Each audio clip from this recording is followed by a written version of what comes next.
Hello everyone and welcome back to Dragon Age Origins. This is episode 13. Now last time we completed the Circle Tower and we returned to Redcliffe Village. Redcliffe Castle, we returned to Redcliffe. We took Irving, the first enchanter, into the Fade to free Connor from the Desire Demon, and we were successful in doing so, and Al Eamon is alive and well, but sleepy time. Comatose. So maybe not alive and well. Alive and comatose. So we gotta wake this bad boy up with the Urn of Sacred Ashes, apparently. So we are now going on that quest, because Isolde will not rest until we can sniff those ashes ourselves. So we're going to continue with our journey. I'm not entirely sure where we are going to go. We've got a lot of things that we can do. Morrigan wants us to kill her mother. We've got a bunch of mage collective things that we can do as well. We've got, the main quests for the Blight. We've got Soldier's Peak and Soldier's Pass. And we'll probably look into doing Soldier's Peak because it's popped up and we have now freed ourselves from the clutches of the Circle Tower Redcliffe Arc. And then maybe we'll go kill Morrigan's mother. Sooner rather than later, she said. we will see. Shall we proceed? There's some books here, so we should do some light reading. Also, on a tactics note, I've been reviewing all of my own footage and seeing all of this, sort of situations where all of my tactics have been going wrong and not being very good at all. So all of my custom tactics was a genuine, heartfelt, wholeheartedly passionate attempt to assign my own tactics. And I was just kind of failing at almost every moment to do that. So I've decided that we're going to just kind of go into more of like just the set roles for the tactics.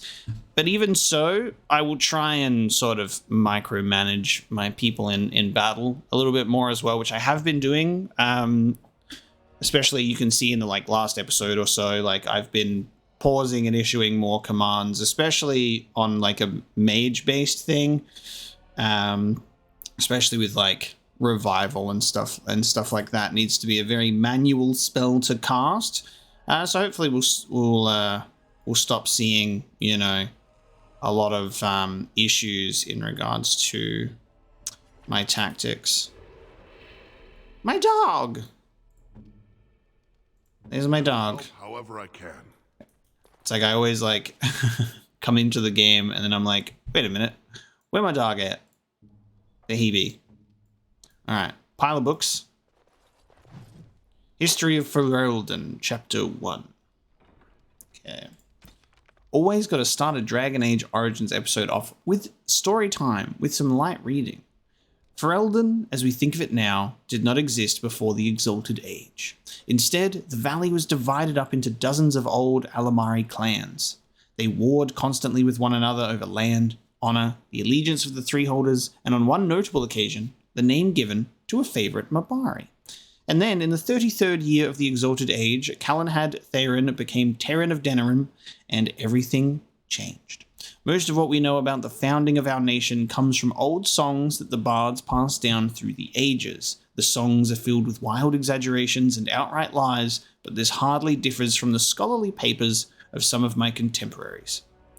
There is no agreement among poets or scholars on how he did it, but Callan had gained the support of the Circle of Magi, and they crafted for him a suit of silvery white armor that by all accounts repelled both arrow and blade.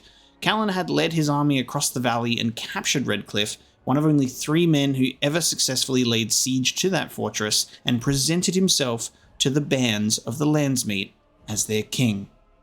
The poets tell us that every lord knelt before Calenhad without question. The fact that he attended the Landsmeet surrounded by ash warriors and loyal mages of the Circle is generally omitted from the ballads, however. From Calenhad came the line of Theron kings and queens who reigned uninterrupted until the 44th year of the Blessed Age, where the Orlesian invasion came. The rightful king was forced to flee Denerim, and for 70 years a puppet sat upon the throne. From Ferelden, Folklore and History by Sister Petrine, Chantry Scholar. Nice. History of Ferelden. There is apparently a few lore notes and codex pages that I missed in the Fade, because there are stat boosts and codex entries in the Fade, but there are places that I think that I forgot to check every nook and cranny of. So there's a couple of lore pages that I'm missing. If you would like me to read those, I can ask for those pages to be supplied to me, and I can still read them for the lore, considering I've missed them in my playthrough. But let me know how you feel about that. Very well. Very well. And we've got the first blight, chapter 2. I do very much quite like that when we find codex pages that are chapter 1 and chapter 2, we have been finding them in order, which is nice. There hasn't been a situation so far, I don't think, where we found a chapter 2 before a chapter 1. So that is very nice. People today have little concept of the consequences of the second sin. Oh, believe me when I say that when asked, pious chantry-going folk will curse the use of foul magic, spitting and snapping their fingers, but none live today who actually remember the horror that was unleashed so very long ago. Whatever records might have existed regrettably did not survive the chaos and ignorance that was to follow. We have only the tales of survivors handed down through the murky ages and the dogma of the chantry to instruct us, and that is precious little indeed. I believe I am not understating when I say that the second sin unleashed the bane of all life upon Thedas. The Darkspawn are more virulent than the worst plague, a heartless force of nature that came into our world like an ill wind. We know from accounts of later blights, as these Darkspawn invasions came to be called, never has a more appropriate name existed, that the Darkspawn spread disease and famine wherever they tread. The earth itself is corrupted by their presence, the sky roiling with angry black clouds. I do not exaggerate, my friends, when I say that a mass gathering of Darkspawn is an omen of dread cataclysm. It is said that those cursed magisters who became the first Darkspawn scratched at the very earth to find solace in the darkness of the dwarven deep roads, and there in the shadows they multiplied. Whether by intelligent design or by some last vestige of worship in their minds, they attempted to locate the old gods they had once served. They found what they sought, Dumat, first among the old gods, once known as the Dragon of Silence, before the Maker imprisoned him and all his brethren beneath the earth for the first sin, usurping the Maker's place in mankind's heart. The slumbering dragon awoke, freed from the Maker's prison by his twisted followers, and became corrupted himself. Dumat was transformed into the first archdemon. The great and terrible power given will his great and terrible power given will by a rotting unholy mind. With the Darkspawn horde following, Dumat rose and took wing in the skies once again, bringing ruin to the world the Maker had created. The old god had become the eye of a dark storm that would ravage the entire world, from tales of the destruction of Thedas. God damn. Alright, that was some just light reading for the beginning of the episode. Now we may move on. We can actually check more of the castle now, because this section we have not actually been to, which is really cool. I'm getting only slight amounts of music. Like it's just the music is there, and there it is. The music keeps cutting in and out. I'm going to try and fiddle around with some settings once again. Dragon Age music audio balancing. Terrible.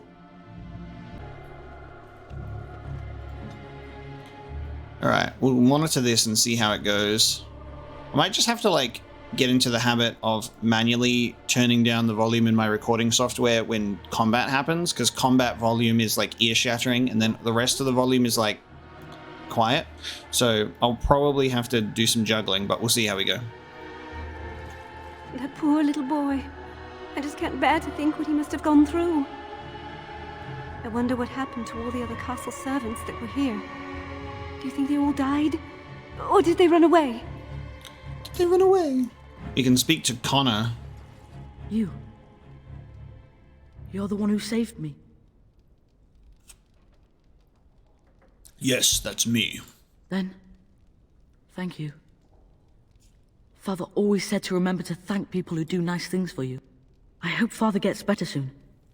He will, won't he? As long as you don't do any more things with desire demons. I tried to help Father. I remember that much. Mother was so sad. Mother was so sad. Book. Avalon, King of Orlais. Orlais. Goddamn. Avalon was born to an Elysian farmer near the city of Halamshiril in the early half of the Storm Age. She was a large and ugly baby, and her father had hoped for a boy. Not wanting another mouth to feed, the farmer left Avalon in the woods to die from exposure, but a travelling band of Dalish elves came upon the crying child.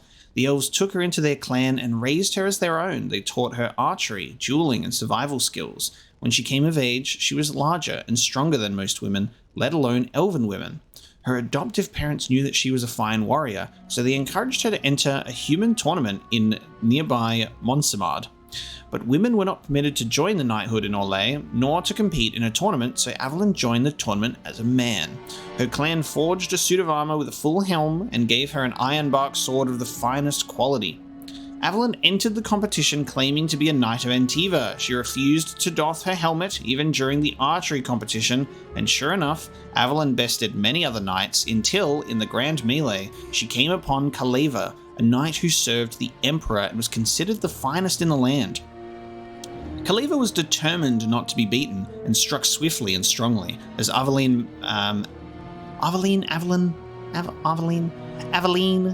pronunciation is a hell of a bitch. As Avalon matched each of his blows, Kaleva grew ever more frustrated. Finally, in desperation, he tripped Avalon and threw her into the ground. The blow knocked her helm from her head, and Kaleva was shamed. He called to have the competition declared invalid, but the crowd booed and jeered. In anger, Kaleva turned and slew Avalon as she lay helpless. Wow. The son of the Emperor, Prince Freyren, was also present at the tourney. He too had been beaten by Avalon, but he recognized her skill and bravery and was saddened by the injustice of her death. Upon rising to the Emperor's seat in the 44th year of the Storm Age, Freyren abolished the law that disallowed women from joining the Orlesian knighthood and posthumously knighted Avalon. Although women in the Orlesian knighthood are still a rarity today, all those who do become knights revere Sir Avalon as their patron. Oh, that's awesome. Knight of Orlais. By Lord Francois in the 4th year of the Blessed Age. Good reading there for you, Connor.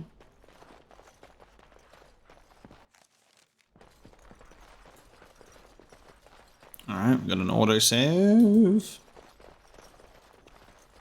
I hear you saved the Earl's son. That's got to count for something. Yes. That poor little boy. That poor little boy. Shall be done. Have gone through. Oh, I used a key. Sure. Yes, I had the vault key, I suppose. I will treat myself to whatever's in this vault. Silver frame steel life and a yew longbow. Oh, aim and shield, eh? This shield is finely worked, obviously fashioned for the Guerin family. The mark of a Redcliffe craft hole is engraved on the inner face. Nice. Firebolt. A greatsword and a chevalier's mace, wielded from horseback by the finest of Orlesian chevaliers. Some of these quality weapons remained in Ferelden once independence was achieved at the outset of the Dragon Age. I shall do it. Heavy chainmail boots. Battle axe, the Fox's bow. This bow once belonged to the Black Fox, a dashing rogue whose exploits have inspired many a legend. Cool. Chance to avoid missile attacks. Nice. Legendary weaponry. There are many knights to recall. They could be all over Ferelden by now, and further. Okay, well, we're just going to have a look around. I wonder what happened to all the other castle servants that were here. Do you think they all died? Or did they run away? I will let you in on a secret. They all sound and look exactly like you, and they're in different rooms. Do not panic. I suppose you can't blame the boy, even if he has magic. His death wouldn't have helped anything, would it?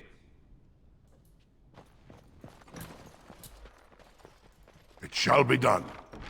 Chainmail gloves. Another book. A lot of reading in this castle. Journal of the Tranquil. Okay.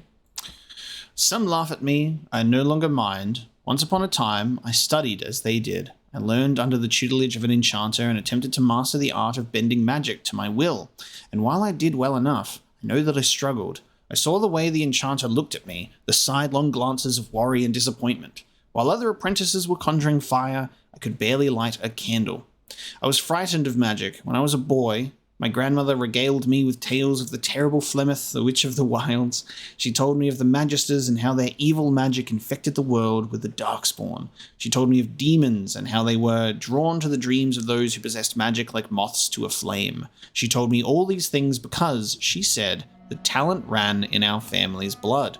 And so it ran in mine. All my young life I had dreaded the thought, prayed to the Maker that I was not so cursed, but I knew otherwise.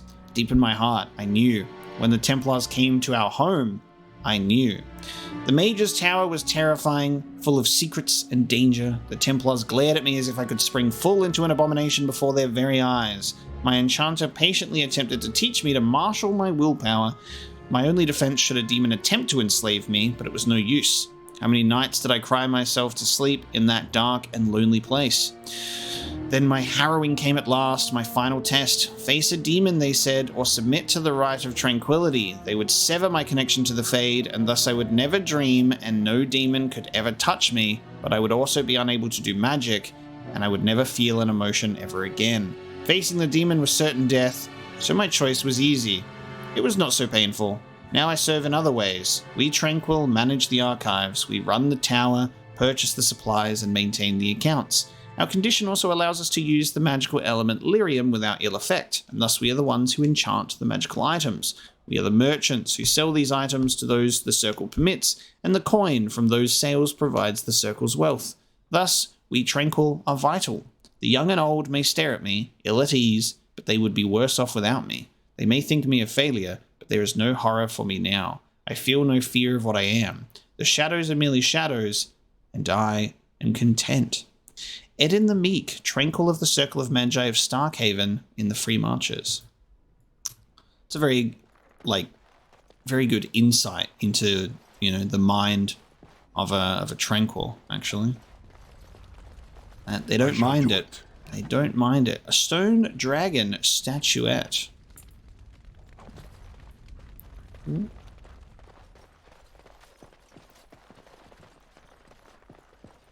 Got another room here and then the exit. As you say.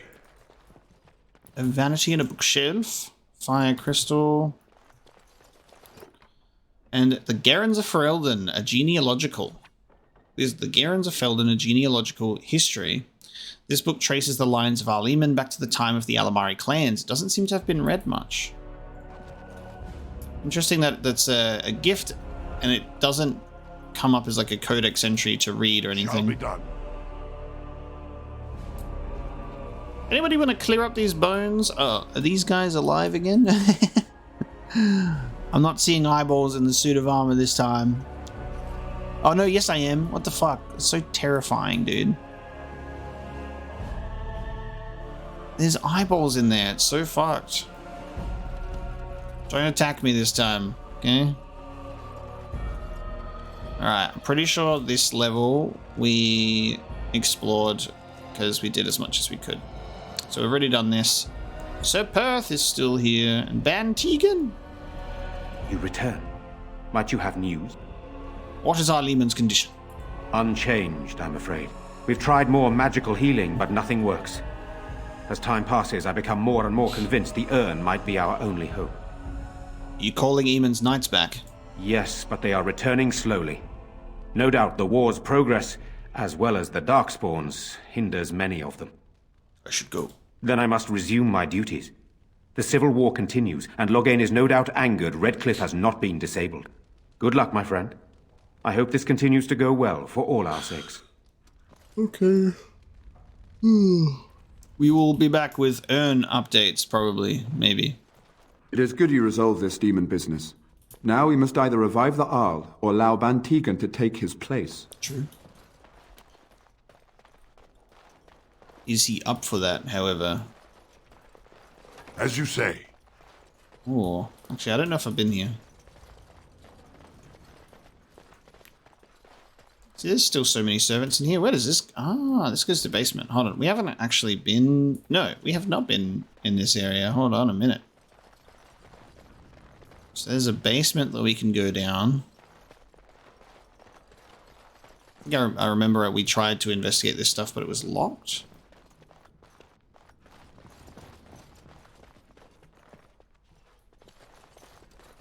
All the doors are open as if we have gone in here, though.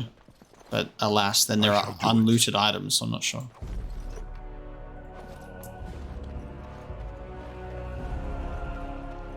But there's a lot of dead bodies. Oh no, I remember this. No, we did this. I remember. This was where all the Mabari were that we killed. Yep. Okay. I remember exactly what all of this was. This was pain and suffering. There were abominations in this room. Yes! I remember now. It's all flooding back to me, unfortunately. Okay, so, yeah. That makes sense. We do not need to go back down into the cellar or the dungeon.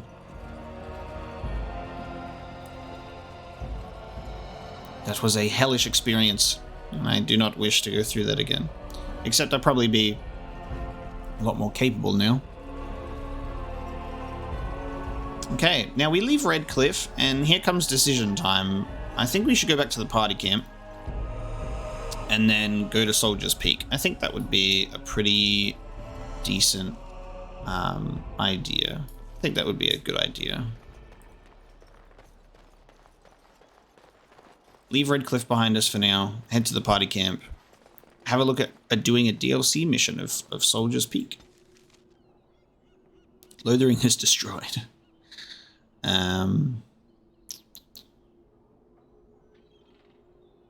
Yes, let's just head to... Actually, let's go to Redcliffe Village real quick. I want to see what's left. I want to see what's left of this place. Sire, I have more news. Oh, yes.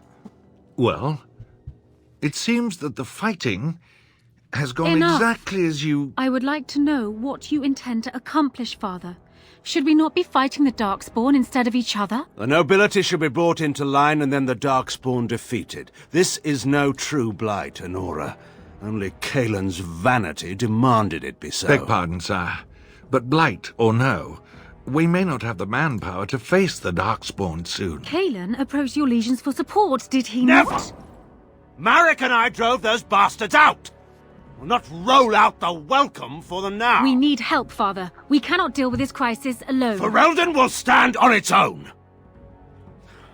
I will lead it through this, Honora. You must have faith in me. Did you kill Kaelin? Kaelin's death was his own doing.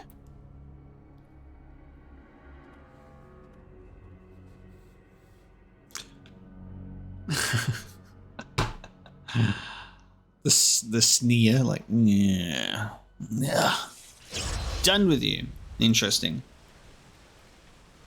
Alright, yeah, I want to see if, I want to see what this place is like.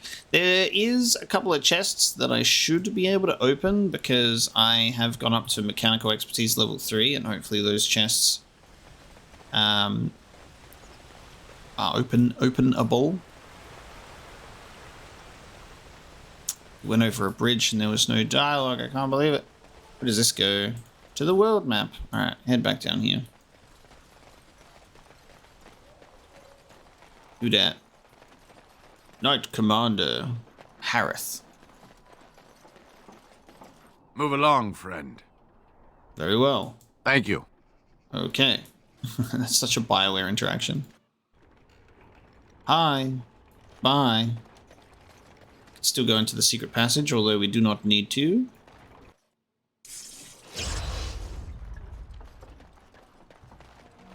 Yeah, honestly, who's actually still who's still alive and kicking in Redcliffe? If anyone. There are some people. It's looking like a ghost town, though. That's not very good, is it? There's a couple of rooms that we didn't even look at either. I forgot about them. Something that you're going to have to learn, and something that I'm surprised people haven't learned about me yet, is I got big ADHD brain. Like, I try my absolute best to, hey guys, that magical ward on that chest, see, it's gone now, and I was able to disable the magic due to what I learned in the Fade. See, I told you.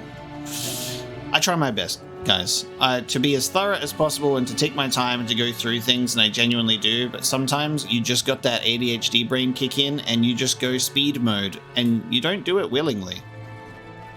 It just happens. Oh, there's a Chanter's board here. Fuck yeah.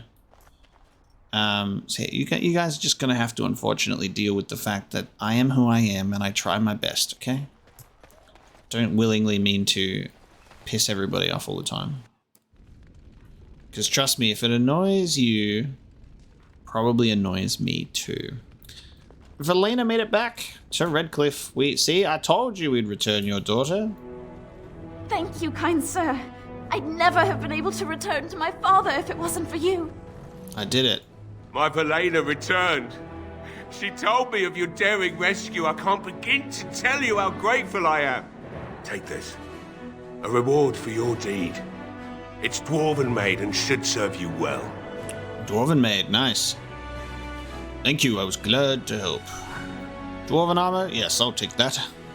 It is mine and by birthright. Thank you again. I'm forever in your debt. Nice.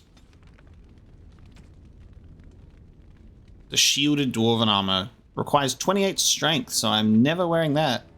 This armor has a very soft hum, as if it were a bell that had recently been struck. Cool. You're welcome here, friend. What can I do for you? You're welcome to whatever I have, obviously. I'm at your service. What you got? You reckon you got any, You don't have any light armor. You're all into your heavy shit. Okay. Nice. Well, that's resolved. Quest completed. We checked to see if Valena made it home safely, and she did. Let's head over the dialogue bridge. Do you think the tower is ever going to get back to what it was, Wynne? I don't know. A great number of people died. It will be difficult to imagine rebuilding, with that cloud hanging over everything for many years to come. Do you think you'll be there? To help rebuild, I mean, once this is all over with? I cannot say. Even if I survive this blight, I am a very old woman, Alistair. Why? Because of some grey hair? You are a formidable woman, Wynne. You could see that it happens.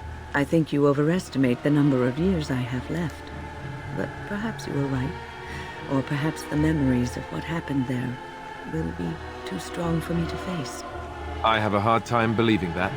Well, it's good to have someone that believes in me so. Now, if I could only feel the same way myself, that would be something. Wynne has a very big fixation on her mortality and how much time she has left. Like, she's very self-aware of being like, I'm old, and I could die at any moment. I could trip and fall on a stick and die. Everyone's like, you're fine. She's like, no, I'm going to die.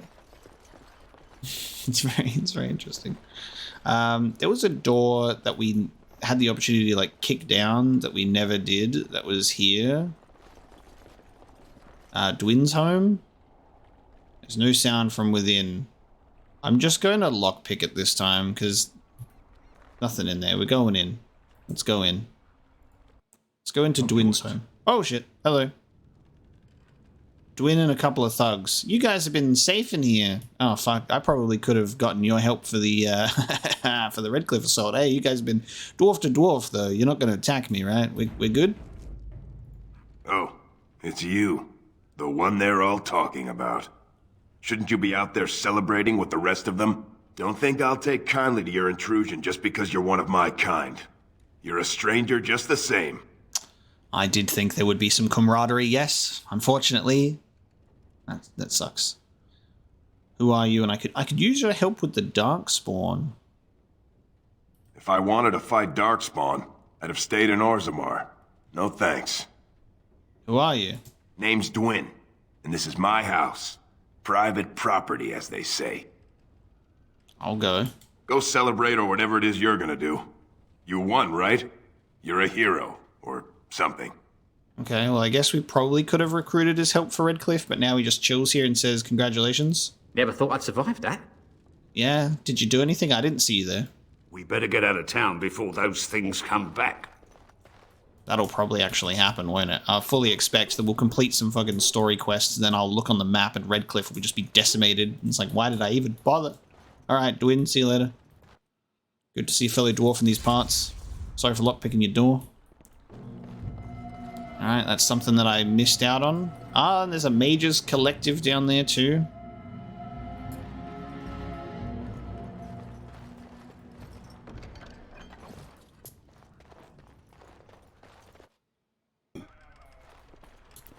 Hello, Mages Collective. And then there was like someone near the this front area that I need to talk to as well. So there's definitely stuff here for us to get into, which is good. Hello, mate.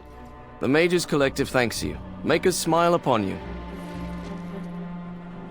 Achievement unlocked. The Collective Friend. Quest completed.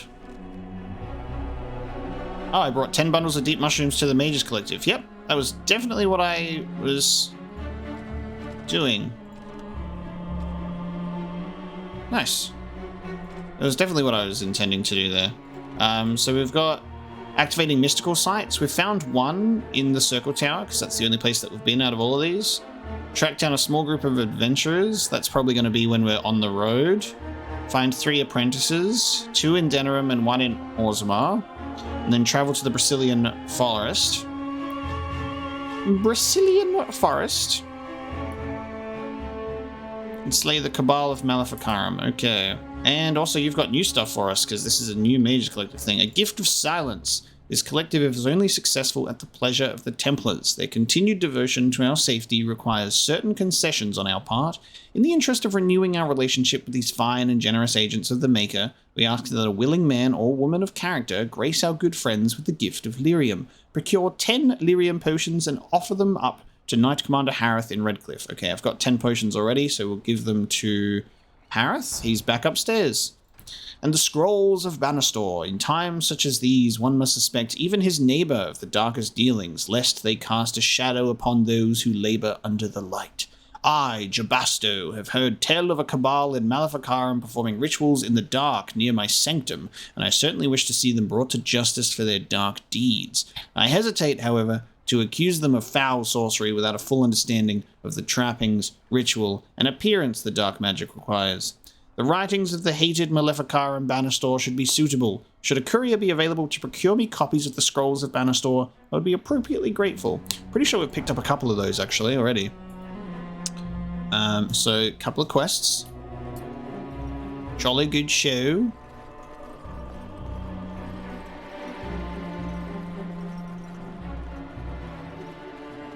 The classic RPG trap of every side quest ever. So there's a Blackstone liaison here. Our home is still standing. It's been ransacked a little, but it's still there. We've been incredibly fortunate. It won't take long to rebuild. I only worry about the war now. What if it comes to Redcliffe? Will we have to flee again? It probably will, I'm sorry. Blackstone liaison. As I live and breathe, you're the Grey Warden everyone's been talking about. Is there something I can do for you? I represent the Blackstone Irregulars. We're a mercenary company that fell on hard times after the war with Orlais. I'm sure you know that times are getting worse every day. With your help, the Irregulars could be of use to Ferelden once more. How can I be of service? Our leaders thought you might be willing to help. Each of our posts in Ferelden will contain letters addressed to you. Unlike most who work with us, you're getting letters straight from Raelnor and Tauran, our leaders. I hope this tells you how highly the Irregulars regard the Grey Wardens. Okay, I'll take a look. Thank you. When you've completed a mission, just return to me or any of our members stationed at an Irregulars post. We'll make sure your efforts are rewarded. Maker's blessings light your path.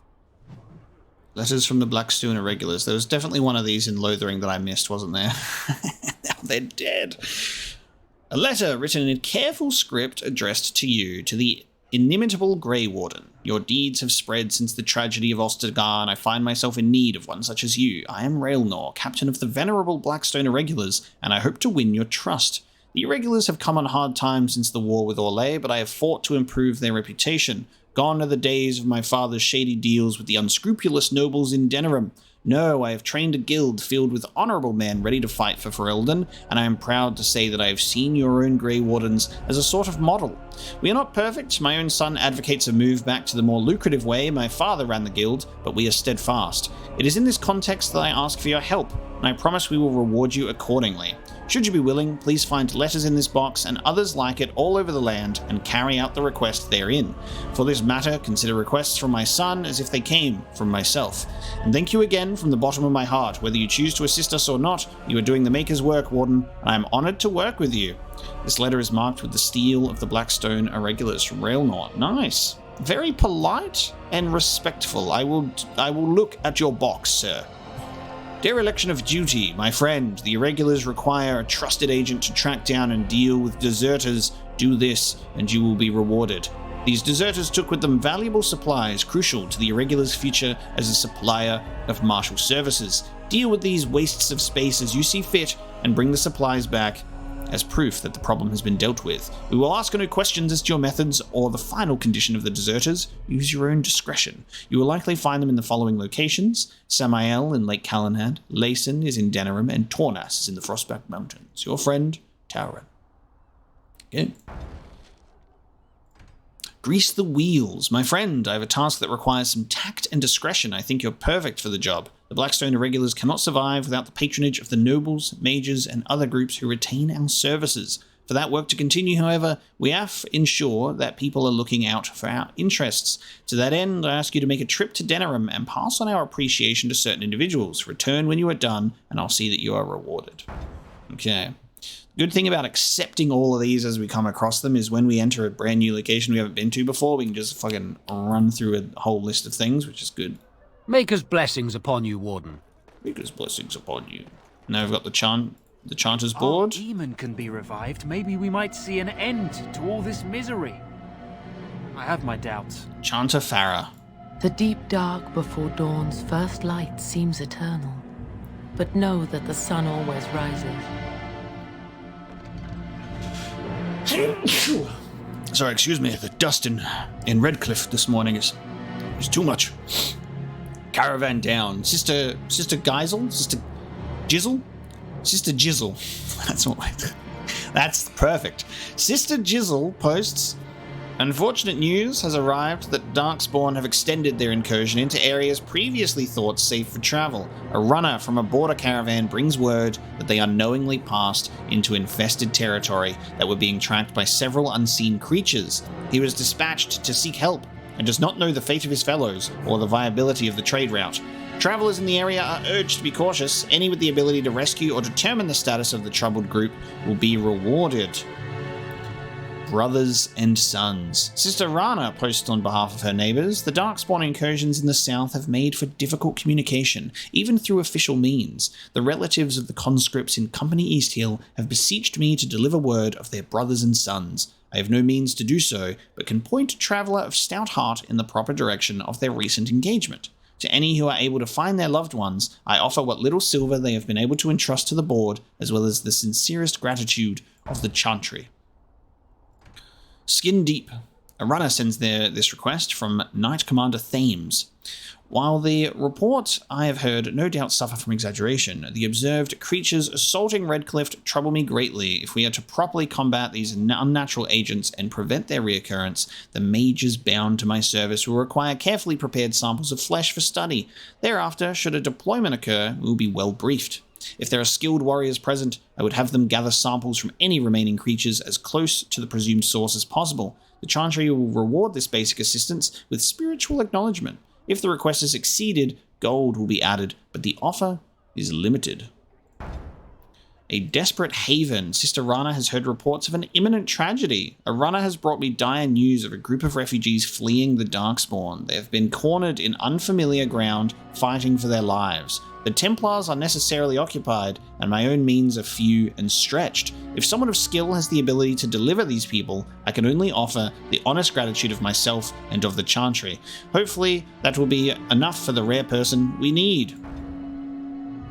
And the unintended consequences, an urgent plea from Brother Baird. Something is stalking the wilds, killing the good merchants who support our towns in these difficult times. One would assume that this is the reason the Chantry employs the use of the Templars, but they are unmindful of a simple brother's plea. I understand they have the Darkspawn and the constant threat of uncontrolled magic to contend with, but are they not meant to protect the common people? Whatever the source of this thing, whatever unconscionable force has unleashed it, someone must make the roads safe again. All we know is that it's not animal, bandit, or Darkspawn. If anyone will stand, I will provide my own wealth as compensation. Perfect. Okay. We have 1,000,001 quests to get into.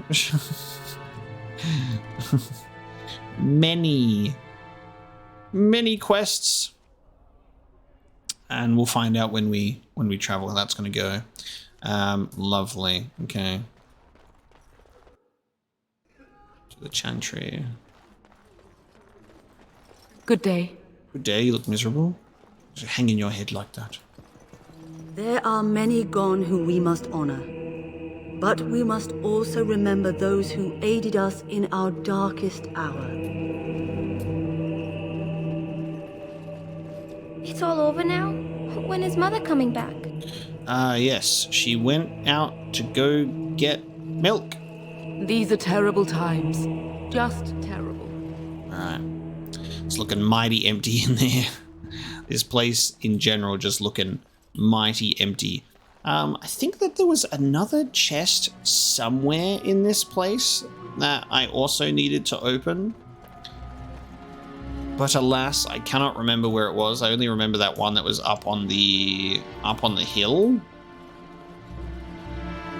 But at the very least, we've done our Redcliffe navigation. We've come back here to check in with everybody. Got a bunch of side quests for us to complete and come back to. Let's give our lyrium potions to what's his face. So then at the very least, we have a quest completed. I wish I could activate some sort of like super zoom. I just want to be able to fucking sprint more than this dwarf can run. Give me that super zoom. Let me ride on my dog so he can just go super fast.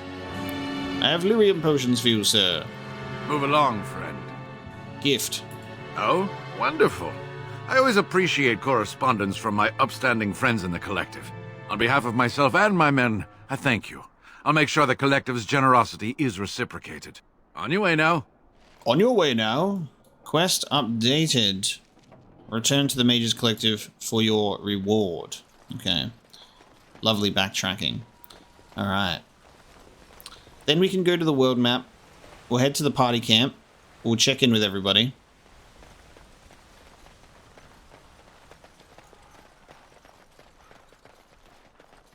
A lot of dialogue and reading to do, and that is literally nothing new because this is a BioWare game.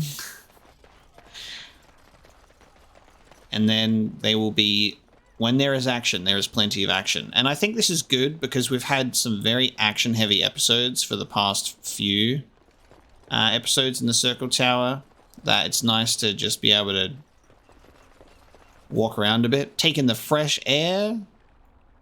Take this. You've earned it. And not just be like suffering in the Fade, for example. Alright. Now, in terms of the world map, is that the only exit? There's 2 exits. Is there another exit? Oh, you know what? I should check the tavern. I should check the tavern as well. We should see if that elf dude is still around. Because he was in the fight. See if he's around, and we'll see what's left of the tavern or what's updated about it. That's another thing that we can check in on before we leave Redcliffe.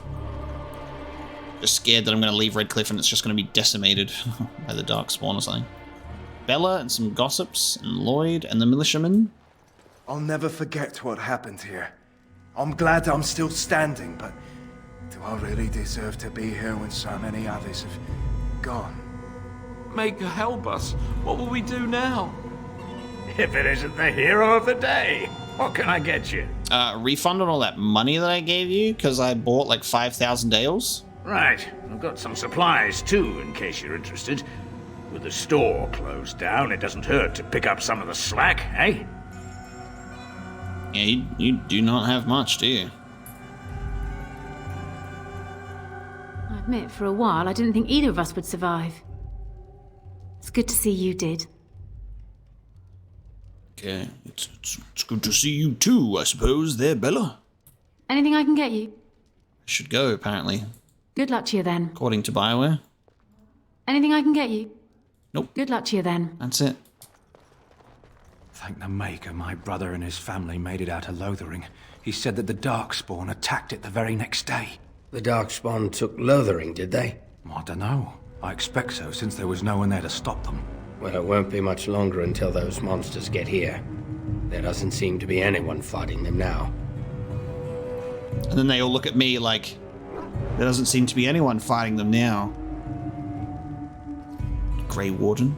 I love that they just both look at me after. They're like... Yesterday with crazy stories about Redcliffe. You hear about that? Something about the dead rising and killing everyone in Redcliffe.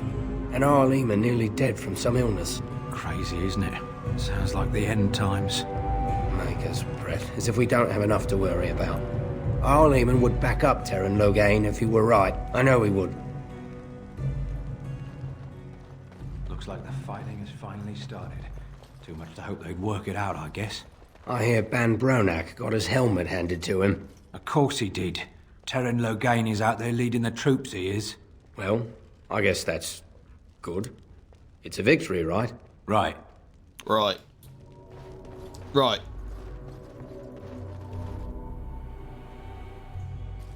Okay. Tavern did have some stuff, but not really anything substantial. Okay. We take our leave. We're out of here. I expect now that we've completed like sort of the Circle Tower and the Redcliffe sections that we'll probably have some stuff in the party camp to go over with everyone at least like once or twice. I feel that this is going to end up being my party for the game. I mean, will depend on how things, it will depend on who else joins our party and how things operate, but having two mages, one offensive and defensive, having my physical tank, Alistair, and myself, this is a pretty good party layout. It's a pretty good party layout. Stan is hard to figure out, that man. And I like Liliana, but I accidentally threw everything away and she's not even well equipped. It's my own fault. And she's also another rogue, you know.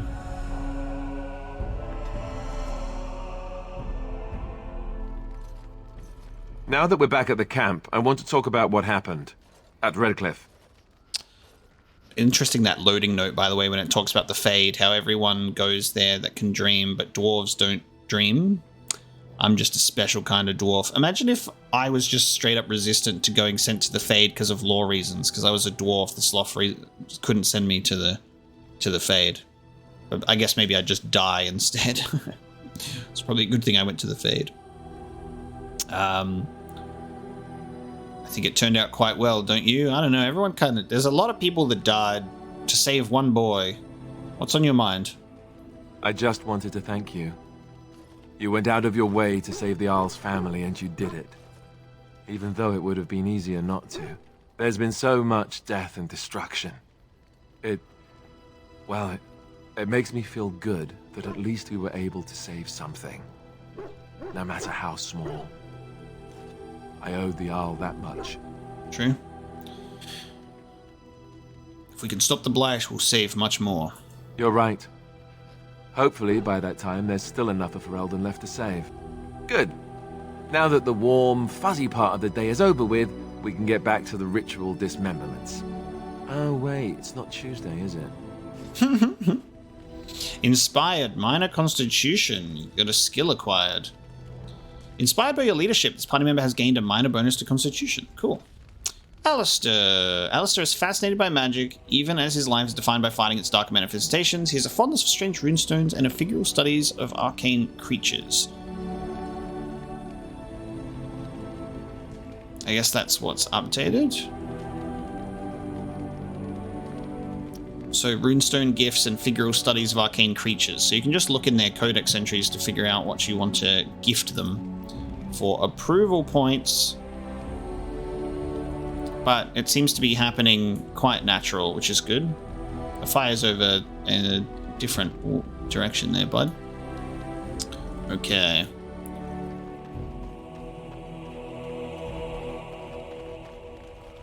You know, maybe this isn't the best time to be thinking about this, but I've something to ask you. Chances are we'll be heading to Denerim soon. And when we're there, I wonder if we might be able to look someone up. Interesting. You have a friend outside the Grey Wardens? I'm not talking about a friend, exactly. And no, it's not that sort of friend either. The thing is, I have a sister, a half-sister. I told you about my mother, right? She was a servant at Redcliffe Castle and she had a daughter. Only I never knew about her. I don't think she knew about me either. They kept my birth a secret after all. But after I became a Grey Warden, I did some checking and, well, I found out she's still alive. In Denerim. Interesting. Have you contacted her? No. I thought about writing her, but I never did. And then we were called down to Ostagar, and I never got the chance. She's the only real family I have left. The only family not also mixed up in the whole royal thing. I've just been thinking that maybe it's time I went to see her. With the blight coming and everything, I don't know if I'll ever get another chance to see her. Maybe I can help her. Warn her about the danger, I don't know. Interesting. Okay. What are you expecting she will do? I'm not sure. I don't know anything about her except her name and where she lives. Her name is Goldana, and I think she remarried but still lives just outside the alienage. If we're in the area, then, well, it's worth a look. So this happened in the Fade, right? Because he was with the sister and children in the Fade. Told you about his half-sister Goldana with whom he shares a mother. He's always wanted to find her to talk to her, but he's never done it. Now Alistair wishes to warn her about the blight while he still has a chance. So we've got 2 companions quests now, which is good. But yeah, I'm pretty sure that's what was happening in the Fade. So he's been thinking of her. Something on your mind? What did I say before? What did I say before? Of course.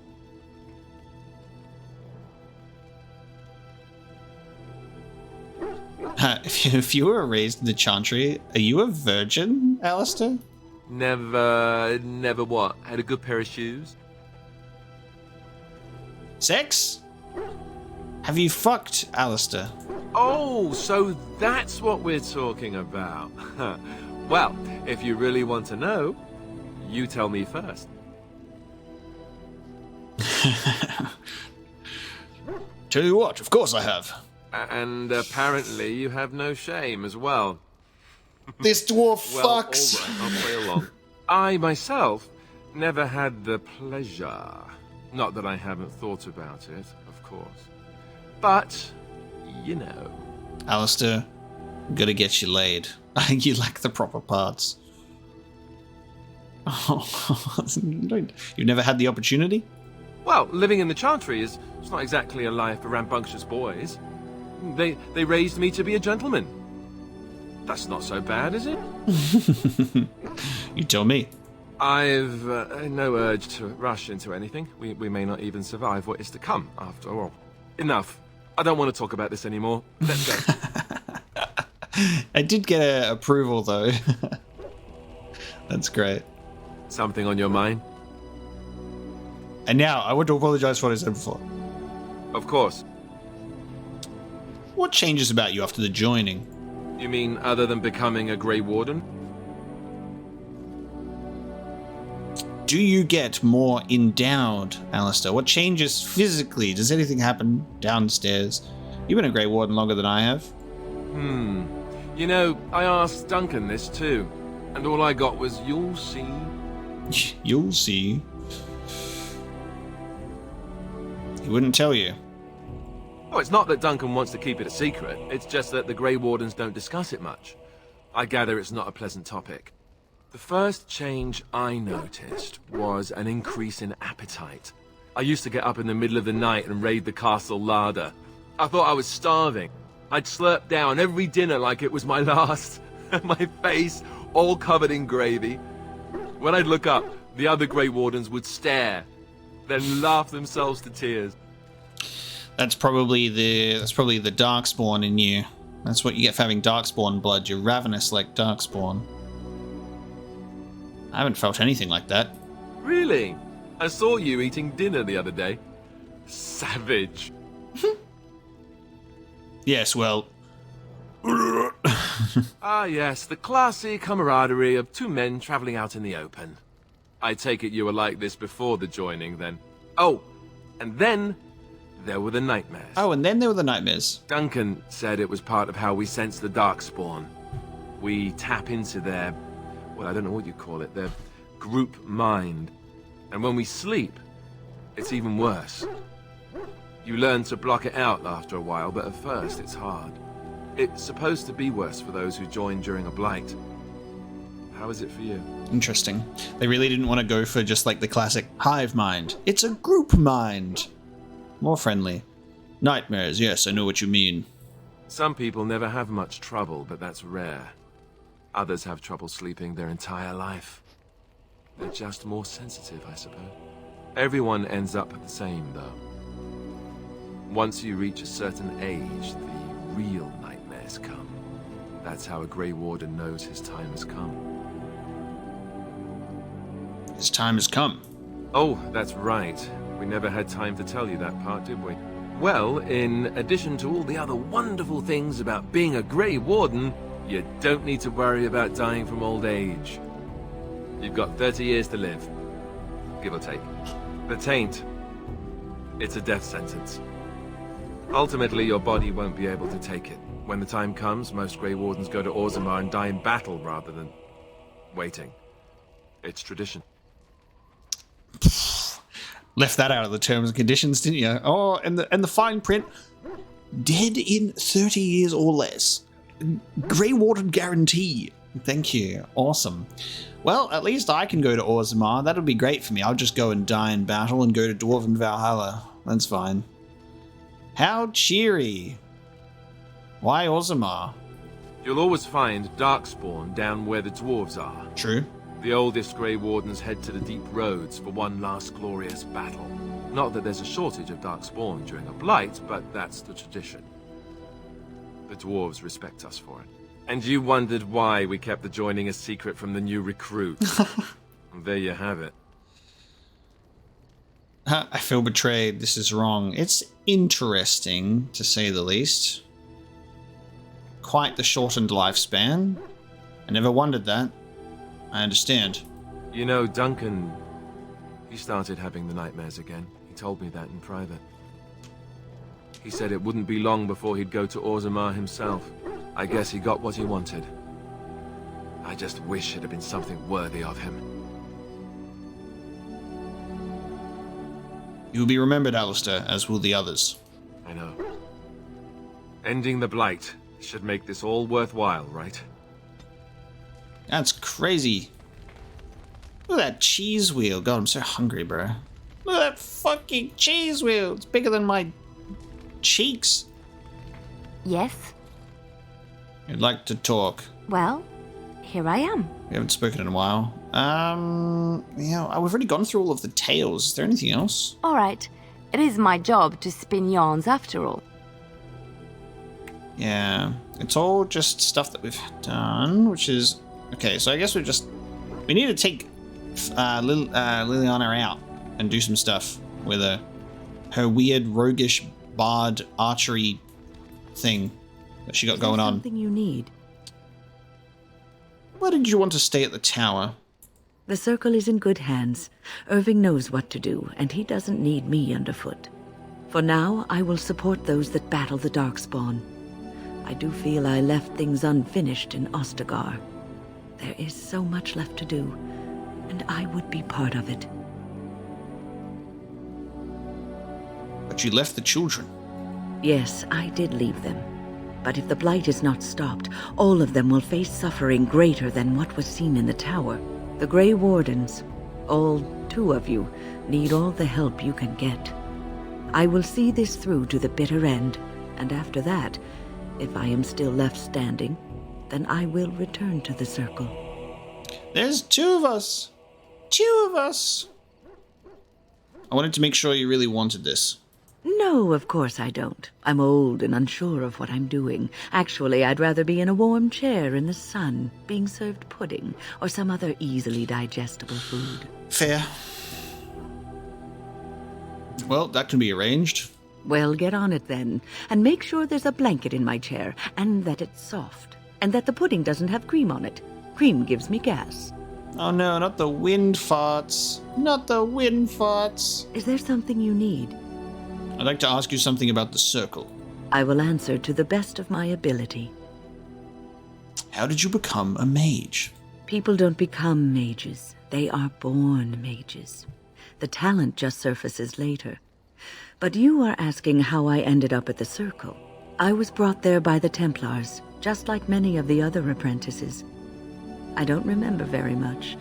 I was very young then. What about your family? I didn't have a family. I never knew my real parents. My earliest memory was of hiding in a hayloft on a farm, trying to keep warm. I was found, and the farmer's wife was kind enough not to send me away. But they had children of their own, and I was never made to feel welcome. The eldest son was the worst. He was always calling me a stray, and throwing anything he could get his hands on at me. And I don't know how it happened, but one day, he just found his hair on fire. Fortunately, there was a large trough nearby. Was he seriously hurt?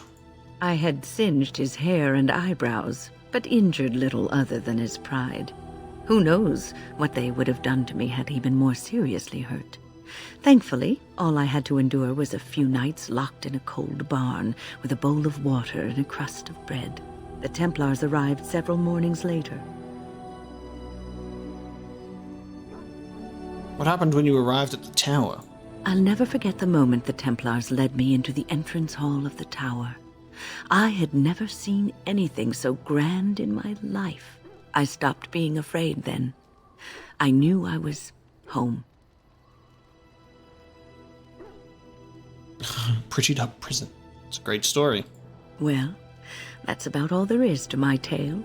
That's how I came to the Circle. What was life like in the tower? I would be lying if I said it was easy. First, there were rules, and we were constantly watched to make sure we behaved appropriately. Then there was the study of magic. We had to cast the spells just so, control the effects completely. A single word spoken incorrectly, a gesture out of sync, and lack of focus. And we needed to have perfect focus, or we would be in danger. At least you learned the dangers of magic from the Circle. Without the Circle and my mentors, I would not have been where I am today. And there was joy in life at the Circle. The joys of fellowship, in knowing that you were not alone in your struggles. In spite of everything, I was happy in the tower, and I loved it. There's nothing else I want to discuss right now. Bye. Bye. We have spoken enough. Yes. I just feel like I should just... I want to see where this goes. This is why I saved. I think you should leave. I see. And why do you think this? Just go, Sten. Don't make this more difficult. As you wish. Wow. That actually does work. That actually works. He left intending to seek out the Archdemon alone. Yep, he does just leave. I was wondering, I wanted to test it because I wanted to see if it would lead to more dialogue. if he would potentially fucking say something, but no, he just fucking goes. Oh my god. Yes. I am hardly surprised. Very well. Fuck off. As you wish.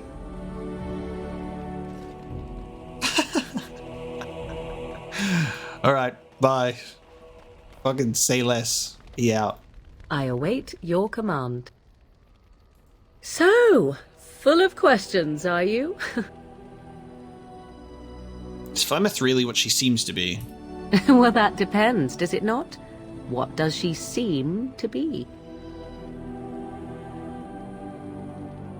Powerful Malefica, a nutty old bat. Sometimes I do wonder the very same thing. Tell me, how much do you know of the tale? The one that the chastened still tell of my mother, to frighten them into obedience.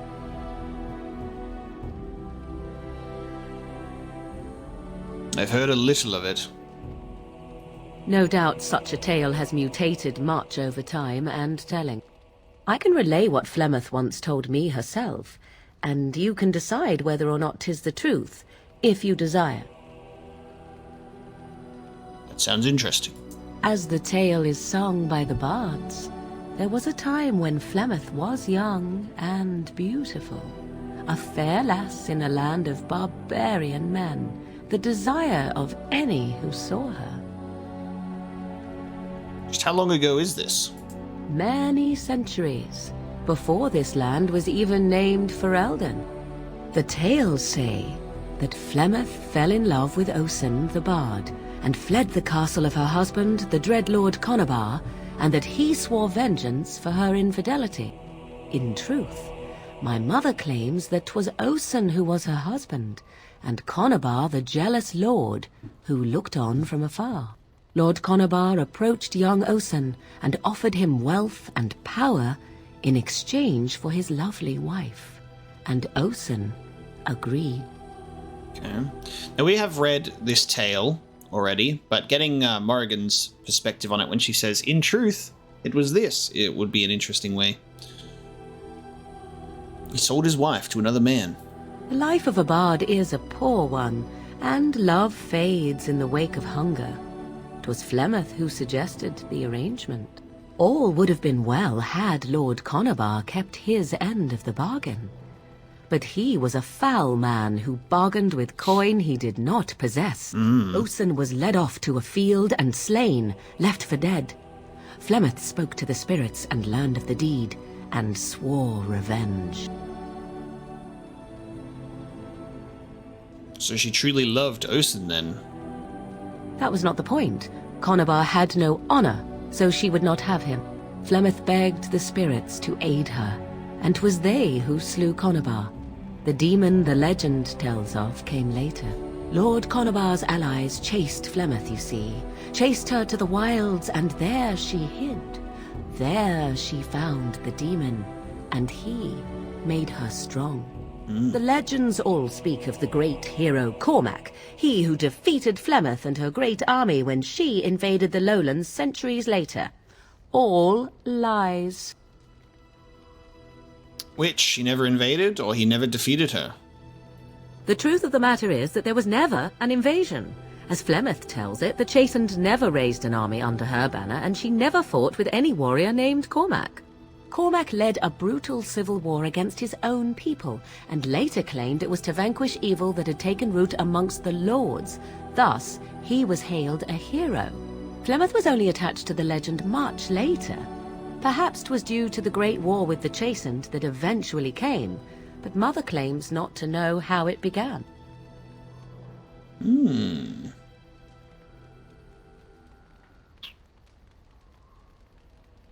Do you believe her version? I do not believe everything that Flemeth claims. Oft it seems her bitterness has colored her memories. But on the whole, yes, I believe this tale, if not all. Aren't abominations usually insane horrors? How often is this usually? Always?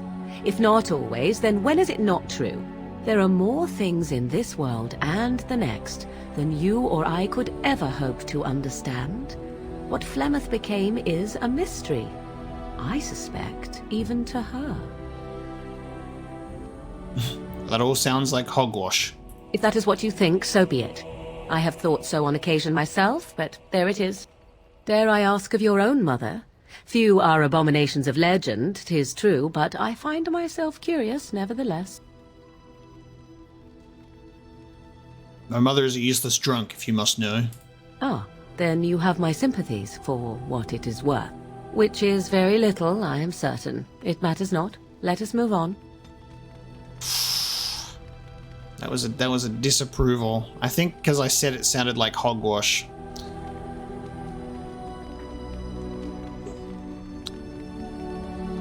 Lovely. I thought that she would also think that it is hogwash, because she kind of makes fun of a lot of that stuff all the time. Alas, she did go to the effort to tell me a story. Alright. I'm going to save, and then we're going to go to Soldier's Peak, I think. You considered my offer? Soldier's Peak has been abandoned too long, if you ask me. Let's go to Soldier's Peak. 1,000 blessings upon you, Warden. I'll mark down the location on your map. When you arrive, we'll pick our way through the tunnels together. Nice. Alright. The history of the Drydens. In the years following the siege of Soldier's Peak, all those who carried the Dryden name were hunted by King Arlen's forces. Our noble Dryden name was smeared, and all lands and holdings belonging to the Drydens were seized by the crown. The king feared that the rebellion started by Sophia would be kept alive by her loyal friends and family, and anyone with connections to the Drydens suffered greatly. It is little wonder then that the few remaining Drydens found themselves with no allies and nowhere to turn. Tobin Dryden, Sophia's brother and guardian of her young son, had no choice but to flee for Eldon. Tobin brought passage to Antiva on a merchant vessel and travelled under the name Derosha. Once in Antiva, Tobin set about building a new, quiet life for himself and his nephew.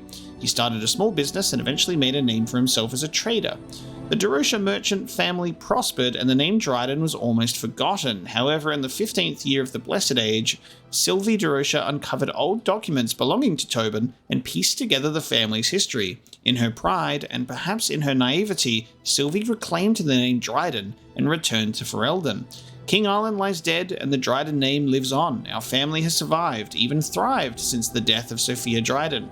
The nobles of Ferelden may still spit on the Dryden name, but we Drydens know that Sophia Dryden was greater than them, almost a queen and a hero of the people of Ferelden, from the personal files of Levi Dryden, a merchant. And we have Sophia Dryden in here. Sophia is Ferelden's light and her most brilliant jewel. Nothing on this earth can ever quench her fire. Our lesser Sophia Dryden was the young Arlen's rival for the throne of Ferelden. She was strong and a charismatic leader with as much support from the Banorn. When Arlen finally won the crown, Sophia refused to relent. She pushed her claim, was caught, and accused of treason. Her sympathizers continued to support her, however. In order to appease them, Sophia was spared execution and forced to join the Grey Wardens instead. Dryden survived the joining and dazzled the Grey Wardens at Soldier's Peak with her leadership skills and charm. She eventually rose through the ranks to become the Warden Commander of Ferelden. Before Commander Dryden, the Grey Wardens were seen as a relic of an older time and an unnecessary drain on the nobles' coffers, which seemingly is relevant now too. Sophia, though, with her political connections, reinvigorated the Wardens and rapidly increased their numbers. In the meantime, King Arlen proved himself a devious king, willing to go to brutal lengths to silence his opponents. Arlen's reign of terror grew worse with each passing year, and some of the bands approached Commander Dryden in desperation, begging her to intercede. She agreed, and thus was the rebellion against King Arlen born. Arlen learned of the rebellion and took steps to end it. He publicly suspended all tithing to the Grey Wardens and declared that they were no longer welcome in Ferelden. Some of the Wardens, mindful that they were supposed to remain politically neutral, felt disgraced by Dryden's involvement in Ferelden politics and left her side even as the king's forces lay siege to Soldier's Peak. The siege took months and ended with the death of Sophia Dryden. Wow. Alright, let's go check out Soldier's Peak. I'm excited to see what this is all about.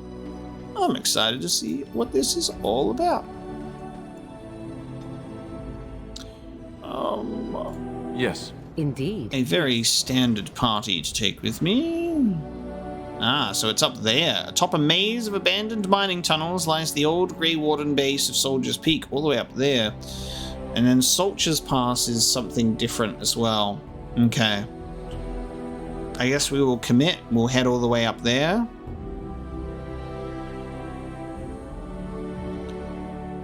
Battlefield. Interesting. There's just Battlefield?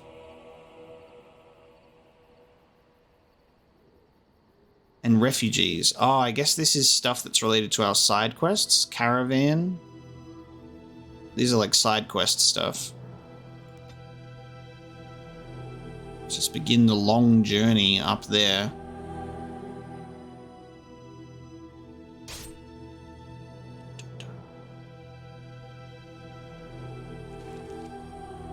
What is it? What is it? Oh, thank the Maker. We need help. They attacked the wagon. Please help us. Follow me. I'll take you to them. This is a trap. Are we springing the trap? Of course we are.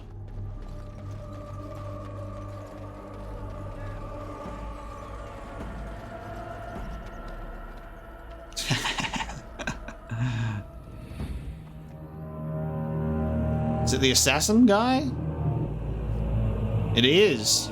It's the assassin.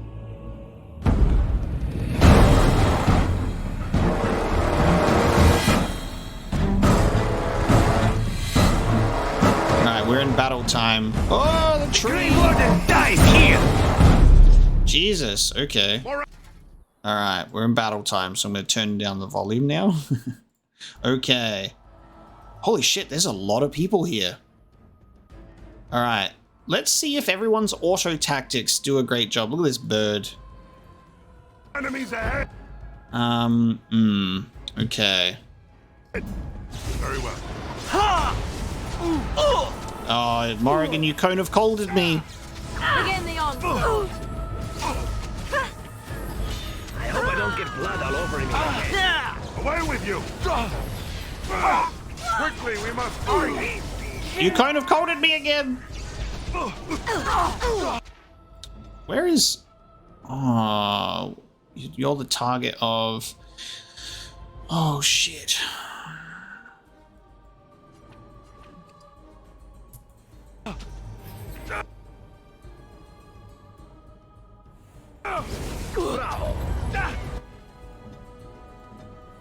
Oh no! The dog!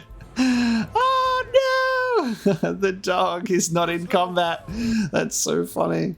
Holy shit. Oh, that's terrible. I need to take out these archers first. For sure, right? Look there, a cunning trap. It's a trap. Oh my god, there's so many traps, dude. A cunning trap. Oh no, I should... Hang on, fuck. Very well. Should disarm these first. Run while you can. Okay. Still disarming this trap, apparently. Oh, this is... Am I... Okay. Why am I still disarming that trap? Shall be done. Okay, we're good. All of these guys came down. So Morrigan's taking them all on at a distance, actually, I think, which is good. Alright, there we go. Nice. Let us end this.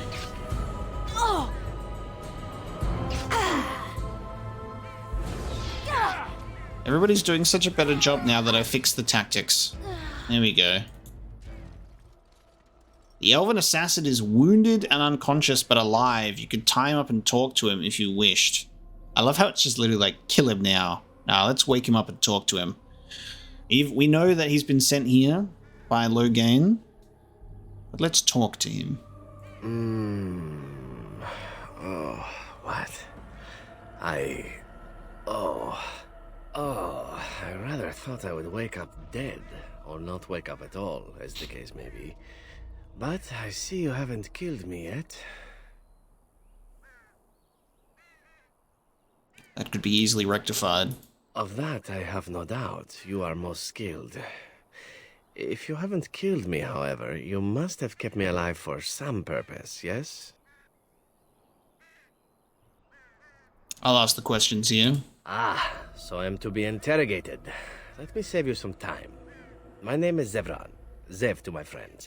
I am a member of the Antivan Crows, brought here for the sole purpose of slaying any surviving Grey Wardens, which I have failed at, sadly.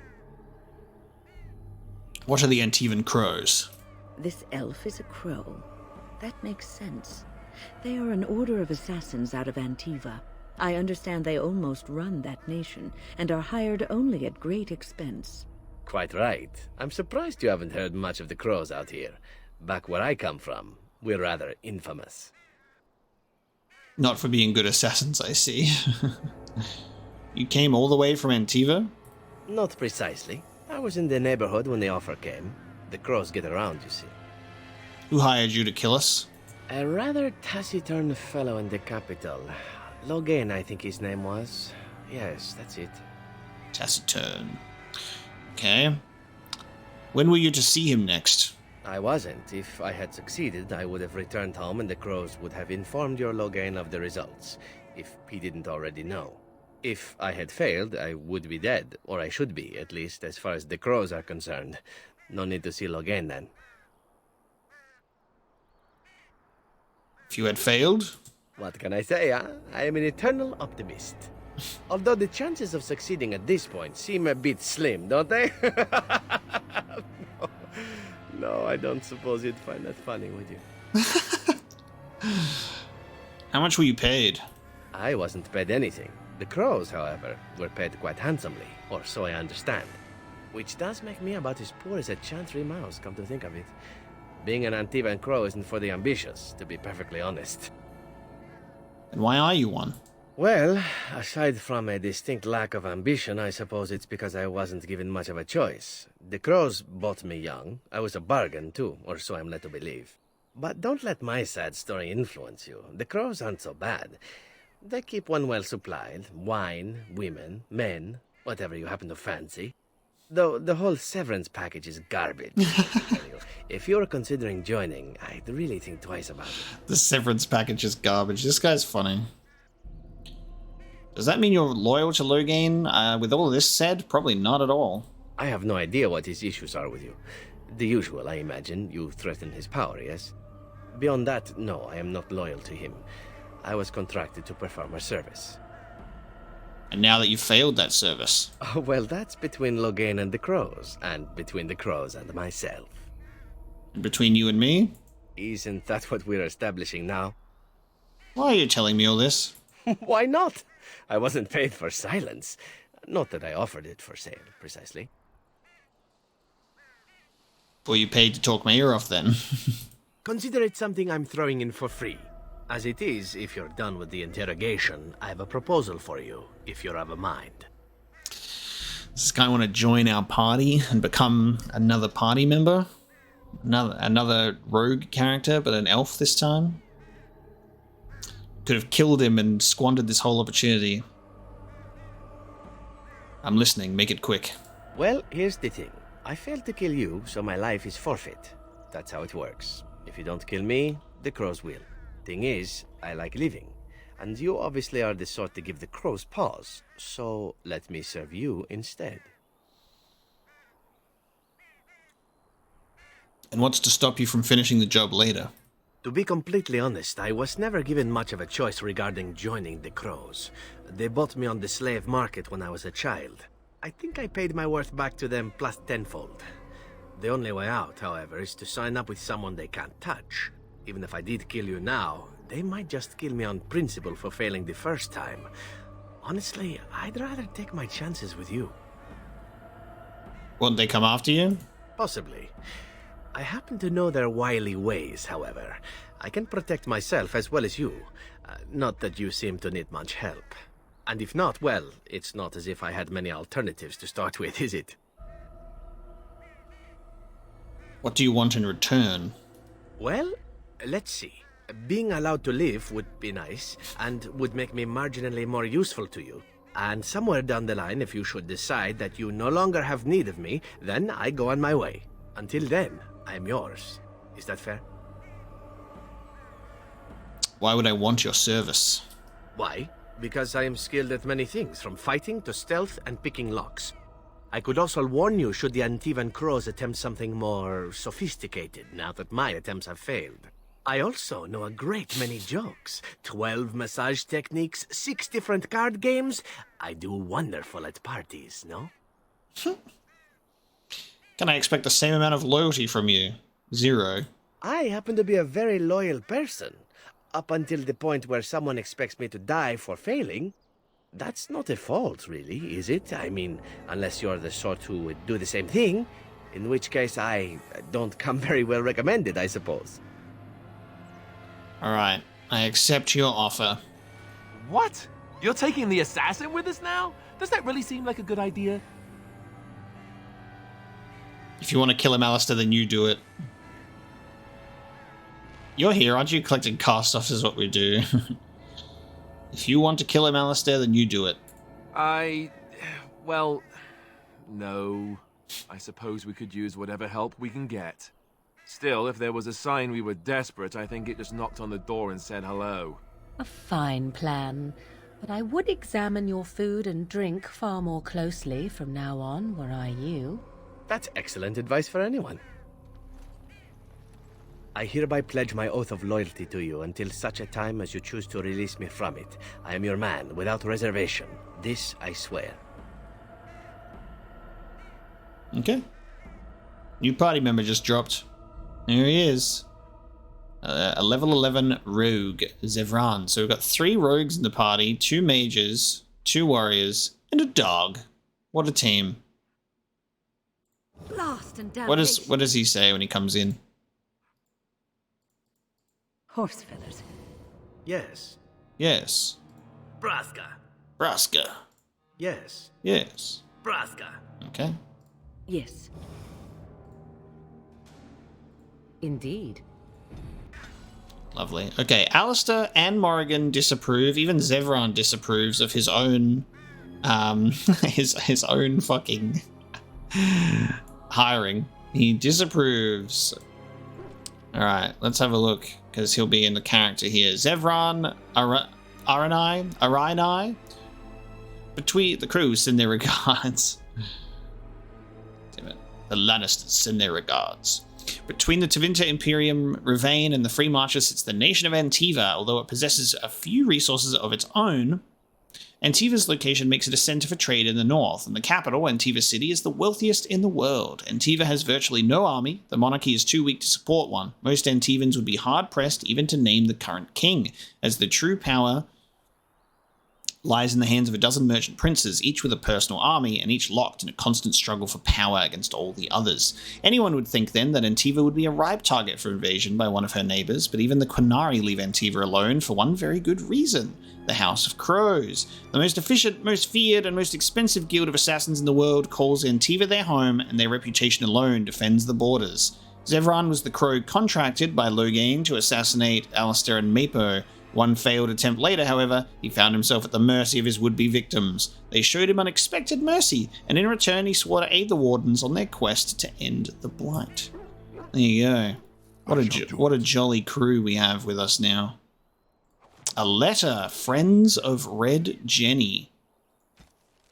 The task was never promised to be easy. You said you could enter the Circle Tower and you were believed. Find the small painted box first in Chanter Irving's office and deliver it to the door marked in Denerim as agreed, or be prepared to find yourself hunted across Ferelden. Friends of Red Jenny. There is a sketch map of several doors. It requires the box to be placed on it to block out false leads.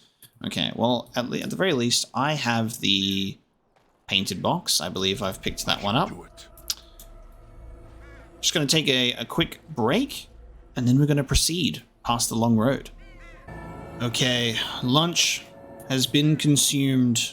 My break time is over. We are back to looting this camp and proceeding down the long road. So let's see what we can grab, and then we'll get the hell out of here. So we've got a couple of death roots. These birds that are stuck by the tree. Poor birds. There's only one way up. I just find that funny that, like, Dog was just out of that whole fight when the tree fell down. There was no hope. for Dex to participate in that fight. Having two mages, especially Morrigan, made that very nice to deal with, being able to like long range hit all of the assassins on the ledges. And we have a new party member now. Alright, let us go. We continue our journey to Soldier's Peak. And here we are, Soldier's Peak. Maker's breath. Look at the size of her. What a fortress. I told you the map would get us through the tunnels. Just a minute, you were lost a couple of times. Andraste's blood. She's impressive, that's for certain. It's just teeming with history. Can't you feel it? So, I'll follow you about, from a distance. This place has the stench of death. I expect there's trouble up ahead. Soldier's Peak. Looks like it's seen better days. Better centuries, more like. Once the wardens flourished, their ranks full, their caliber certain. Now they even accept people like you, Alistair. Hey! There's more up ahead. Okay.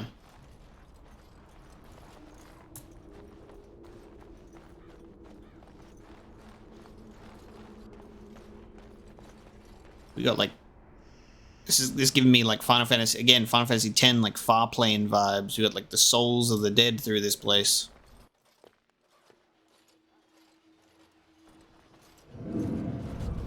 Fall back! Fall back already! Taking the peak will not be easy, my lord. I gave the wardens one chance to die with honor. Instead, they hole up like cowards. We follow the king's advice then. Starve them out. But the peak has months of supplies. Then we wait. When they are too weak to lift their weapons, we will send them to their final judgment. What was that? Felt a bit woozy there. I'm not mad, am I? You saw it too? It was like a walking dream. How's that possible? This place truly is haunted. The veil is thin here. The circle tower was that way too. The veil? It's what separates us from the Fade and demons. Demons? Thank Andraste you came, Warden. After you. Nice. The veil. Oh, hello. Okay. Classic. Battle time begins. Arlen's skeleton. Oh my god.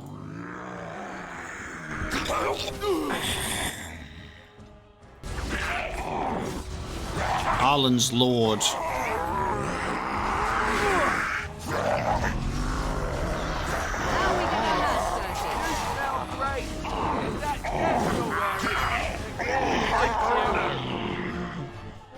Look at him cowering over there. Warden skeletons. Oh, dude. We're going to be fighting a lot of undead here. Warden and Arlen skeletons.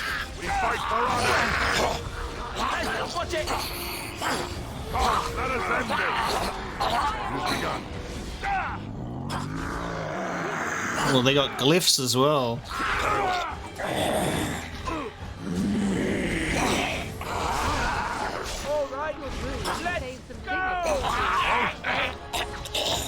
Yeah, that's right. What did I tell you? It's nice to see my tactics actually working.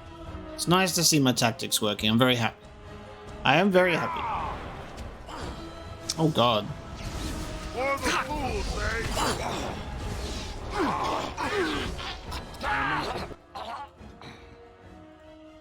An order. Frozen?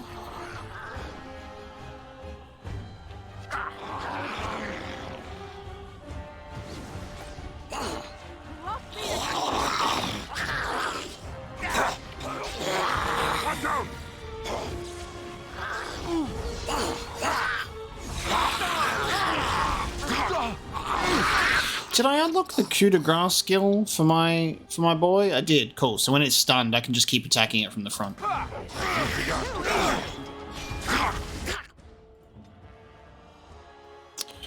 All of you being out of lyrium. God damn it. I cannot be defeated. Oh, damn. Okay. Take all of nothing. It shall be done. Soul rot coating, an antique Warden crossbow. Finely calibrated and balanced, this crossbow fires especially hard and true. It has weathered the years quite well.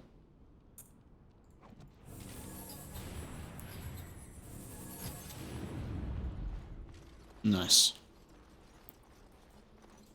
It has begun. Alright, so we're going to be dealing with the, like, some dreams, living dreams, but also, oh god, hello, but also undead. New quest, Ancient History, Codex on the Establishment of Soldier's Peak. The History of Soldier's Peak, Chapter 1. The Grey Warden base at Soldier's Peak was built in the middle of the Glory Age, several decades after the Second Blight was ended. Before then, Grey Wardens in Ferelden would take up residence in castles and forts that belonged to generous nobles. Warden Commander Gaspar Osturian desired a fortified headquarters where his forces could train and live. He planned that Soldier's Peak would be a city unto itself. The defeat of the Darkspawn and the Archdemon Zazakel was fresh in the minds of the Ferelden people, and many were willing to donate gold to build Commander Asturian's fortress. Soldier's Peak was fully completed within 10 years and dedicated to the Maker in the 34th year of the Glory Age. That's a typo, because the 9th Age is the Dragon Age. So 34th year of the 9th Age would be Dragon Age, but that is obviously incorrect. I'm not sure which one the Glory Age... Second Blight in the Glory Age. That would have been like a while... quite a while ago. The Divine Age was the first one. I don't remember the exact numbers of each of them. I think like the Tower... The Blessed Age is the 8th Age. I think the Tower Age was the 6th one. Yeah, Glory Age is definitely not the 9th Age.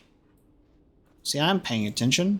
Learn more about the history of Soldier's Peak. You've uncovered some of the history of the base at Soldier's Peak. There may be more to learn, and perhaps you should seek it out.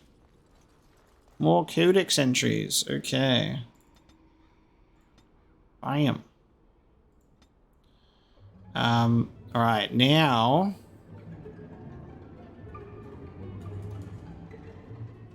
Combat stealth would be nice, but requires expert combat training to get these. I can collapse at enemies' feet, making them lose interest. I can fake my death. Evasion, preternatural ability to sense and avoid danger. Nice. Ultra instinct.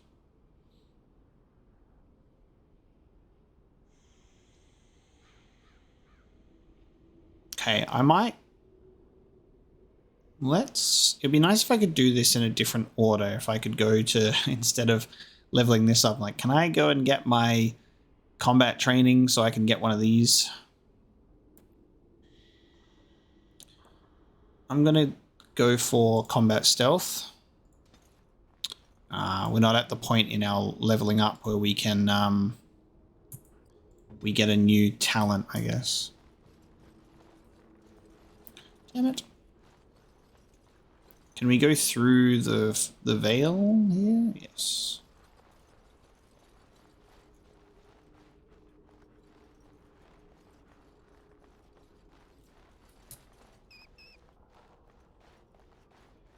Alright, just wonder if this will be a linear way up or not, or whether there's multiple doorways and things to discover. Got our entrance in here. Alright, in we go.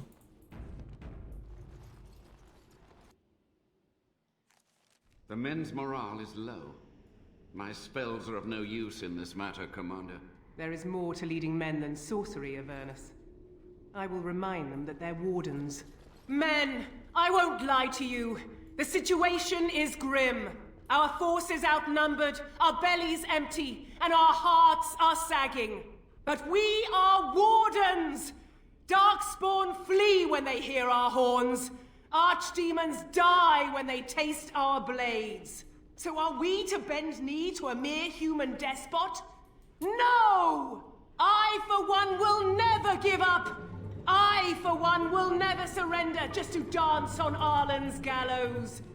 So I propose here and now, in these hallowed halls where generations of our brethren stood vigil against darkspawn and evil, that we send a message to that fat bastard. In this sacred place, proud men, strong men stood defiant and would rather die than submit to tyranny. So brave, even when starving, and my great-great-grandmother stood with them. So wild that we're seeing this, and it's really cool too, to get like a visual representation of the histories at the same time instead of just reading about it. Sounds like there is greatness in your blood. Oh, well, that's kind of you to say. Generations of Drydens have said that our stock were lions. Fierce, proud, and noble. But I've gabbed enough. Lead on, my friend. Lead on, my friend. Okay, cool.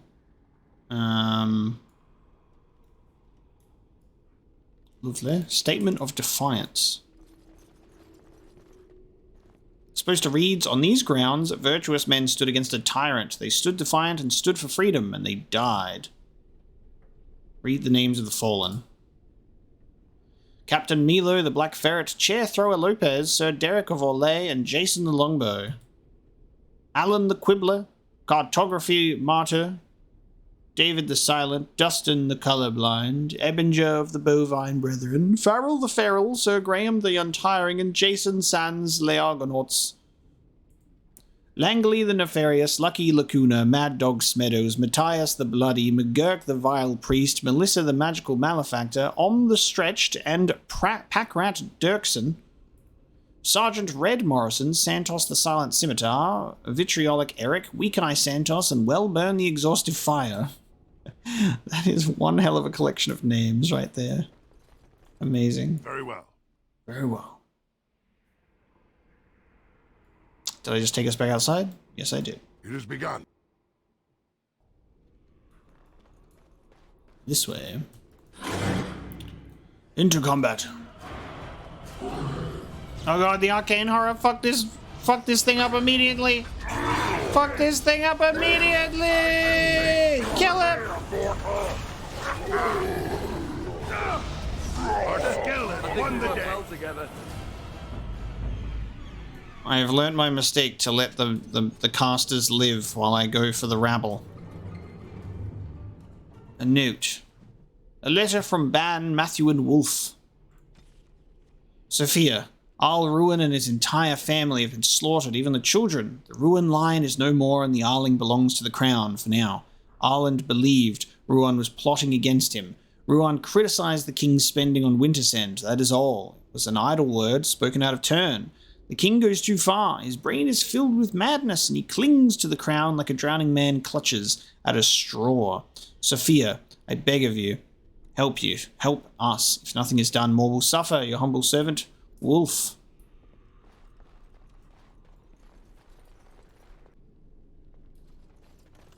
It has begun. Oh man, Commander Aslar. Oh, thanks, Morrigan. And that is your time to God. There's obviously got to be some sort of darkness about this place. To raise the dead like this?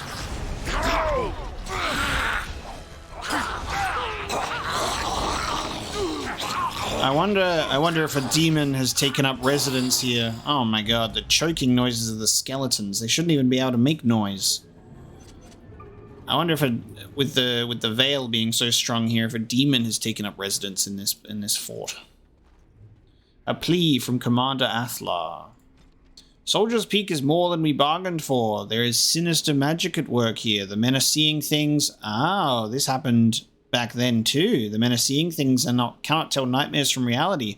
The fallen return to life to attack again and again, and we are assaulted by dark creatures the likes of which I have never even seen. Whoever is responsible is intent on destroying us all.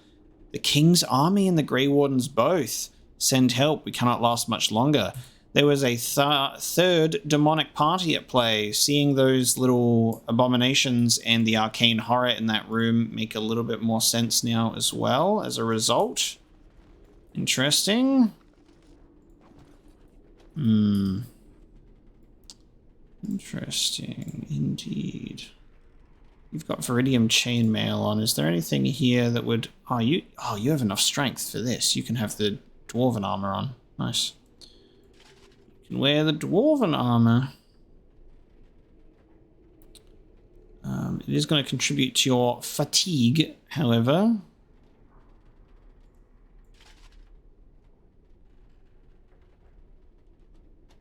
You do have a shield. Human shield is more stamina and more defense. Yeah, that's worth it.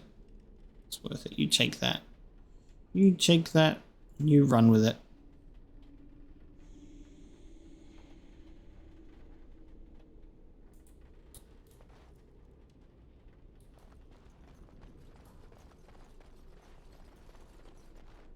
So, something that was intent on destroying the Grey Wardens as well.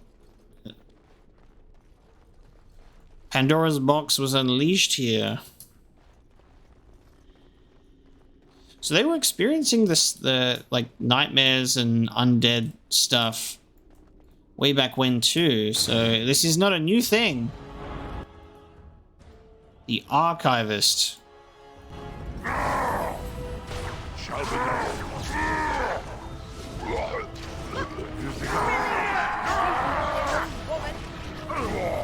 Wipe them out! Too easy! As you say. Another battle, I see. Let's go! Bad day, huh? Bad day. I, for one, am glad to have my companion's tactics actually doing things now, and it's all thanks to me not messing with it. How good's that? Archivist's book. This book is badly burned. You can make a word out here and there, and that is all. The door won't hold, Archivist. Almost done. The truth must be told. Oh no. Does it matter? We're dead. This was the demon that we just killed. Our grand rebellion so close. And to die here, a stillbirth. We never should have done it. Wardens aren't supposed to oppose kings and princes. Should we stand idly by while... Interesting. Another one. Rebellion? What's this about a rebellion? If only the book weren't burned. What? Rebellion is everything wardens stand for. Maybe there are other records. We can only hope. Interesting. So, it looks like there would have been some sort of, some mages potentially being like, let's do this. And then, oops, we've just unleashed demons upon us all. The History of Soldier's Peak, Chapter 2. As he approached his 60th year, rumors swirled that corruption in Warden Commander Asturian's blood was beginning to take its toll. According to reports from that time, the commander experienced terrifying waking dreams and heard his name whispered from the dark corners of Soldier's Peak. It is said that Asturian would spend hours locked up alone in the great hall of the base, muttering to himself, though no one was ever able to make out what he was saying.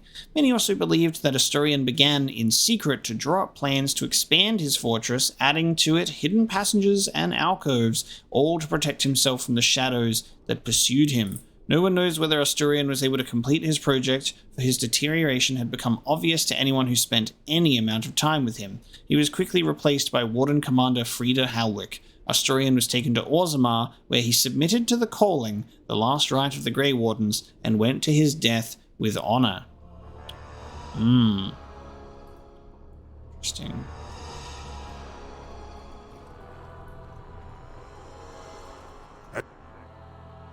As you wish.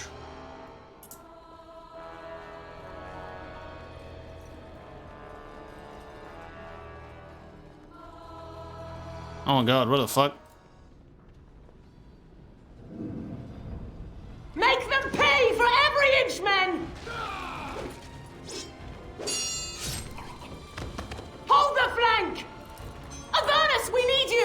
Nelatep Obrasuth Sifan Net Bekon.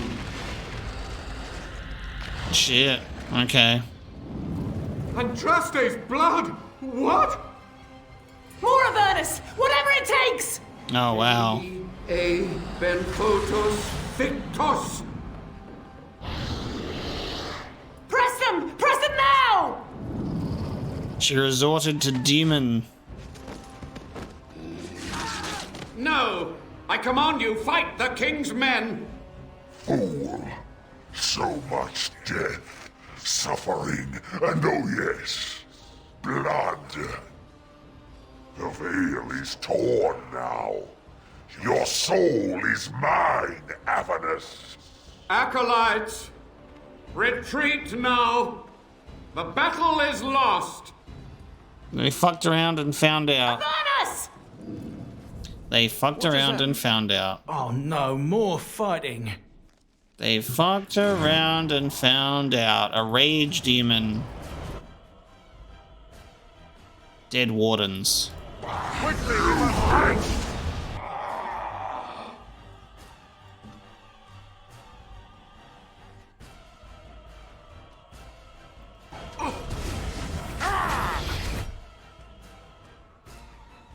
I don't have cone of... there it is. Yes, I do. What am I talking about?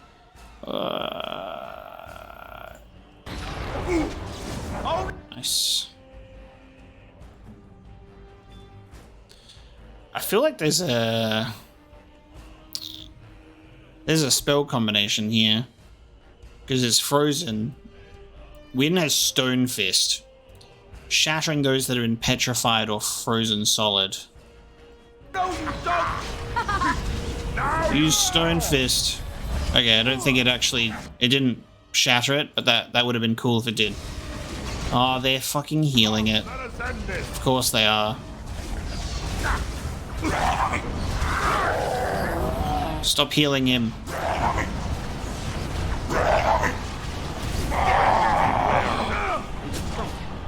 Very well. All right, let's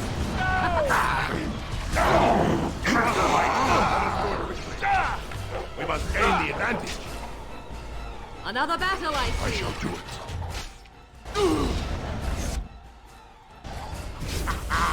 Oh, they come back. Oh, I might have to like destroy these. Maybe I destroy these portals or something. Okay, they just made the rage demon go back to full health. Alistair is dead. Okay, this is not good. Okay.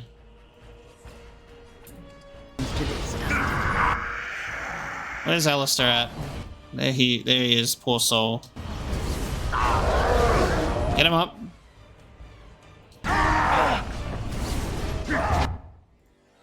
Quickly, we must fight.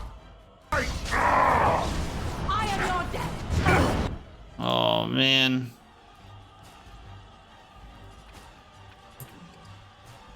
My dog is dead. I'm gonna die.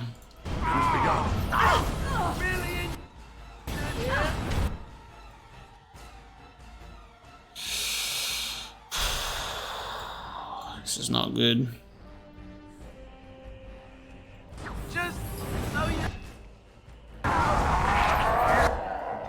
He's getting healed and dying like immediately.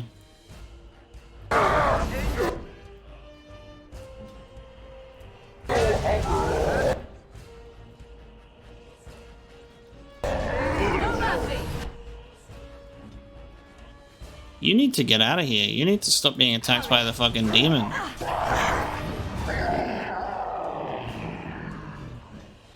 I am in danger. Do something. Okay. Well, trying to get the... You got... Okay.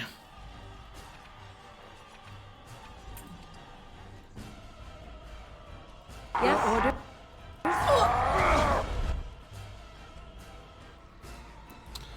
We got this. Just bear with us a little bit, Morrigan. Very well. Alistair's gonna eventually get the attention of this rage demon. There we go. Yes! Oh, this should be good. Shall make her. I can't. Not continue. Too easy. All right, this is looking promising now. This is looking good. It was bad for a second there. Where's my dog at? Where's my dog at on this battlefield? Did my dog disappear? There's my dog. Come. That's right. We'll be okay without my boy. Let's make this quick. We did it! That was actually quite challenging. I almost died. The wardens summoned demons. Can't believe it. And my grandmother, she knew. That was close. Wardens don't forbid blood magic, anything it takes to win. I believed that my family was better than that. But answers may lay up ahead. Good dog. How you doing? A gaping wound. Have a Mabari crunch. Alistair's also got an open wound. Off I go. Now he does not. Lovely. Well done, everybody. You did great. I thought maybe we might have had to, like, fuck up these portals, but no, they're just scripted to summon twice. Red Steel, Heavy Chainmail, and Winter's Breath. Requires 36 magic. Winter's Breath. Cold resistance, cold damage, and radiates cold. The core of the staff contains enchanted ice that never melts. It is said this is what fuels its powerful magic tool. Well, Morrigan will love that when she can wield it. Won't be able to wield it yet, right? 36 magic. Your magic is 31. You're almost there. Damn, the magic is strong here. Look at the... We got the mirror that shows us whatever we want. Harry Potter style. Wild. Okay, let us continue. That was a close one. Oh, hello.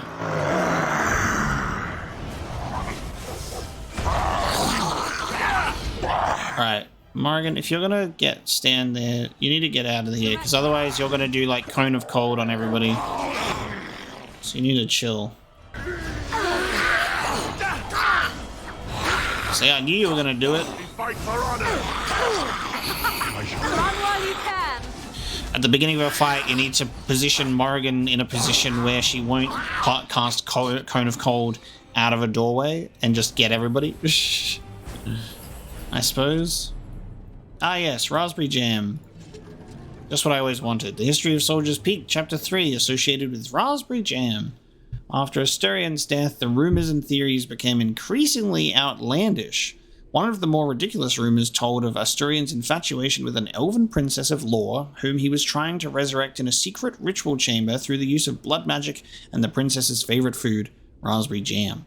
Warden Commander Frida Halwick launched a thorough investigation into Asturion's secret plans, but was unable to uncover any evidence that anything in Soldier's Peak had been changed. Commander Halwick declared that the rumors about Asturion were a slight on his memory, and that anyone found repeating them would be harshly punished. The stories were thus silenced.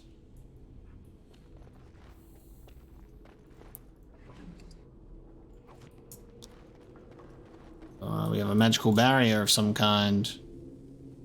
Oh, it's an area transition. Alright, hold on. We'll head this way first. What? Okay, interesting. Step no further. Oh, God. Get this annoyance away from me. This one would speak with you. Oh. So the demon has, like, taken over her body? Who or what are you? This one is the Dryden, Commander, Sophia. All these things. Grandmother? You have slain many of the demon ilk to get here.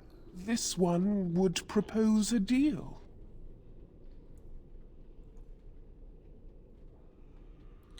Tell me about this deal. Is anything of the real Sophia left inside you? This one has tasted her memories, seen her thoughts and hidden places. But she is food for this one. No more, no less. God. And why should I trust a demon? What is one woman child compared to your might? Strike me down if my terms offend. A fool this one would be to betray the warden. Levi, I'm afraid your great-great-grandmother is possessed. That, or she's really let herself go. My great-great-grandmother is dead. I don't know what that is. Tell me about this deal. The Soldier's Peak traps me. This one sees so many tantalizing places in the Dryden's memories. This one would see the world herself. For me to be free, into the Old Mage Tower you go and destroy. In return, this one seals the veil. No more demons, no more enemies. Your peak would be safe. Just let this one go into the world. So it's like, we will, we'll close the veil. If you let one tiny little demon out, can't we should be able to close the veil ourselves by disposing of the incursion. Are we not?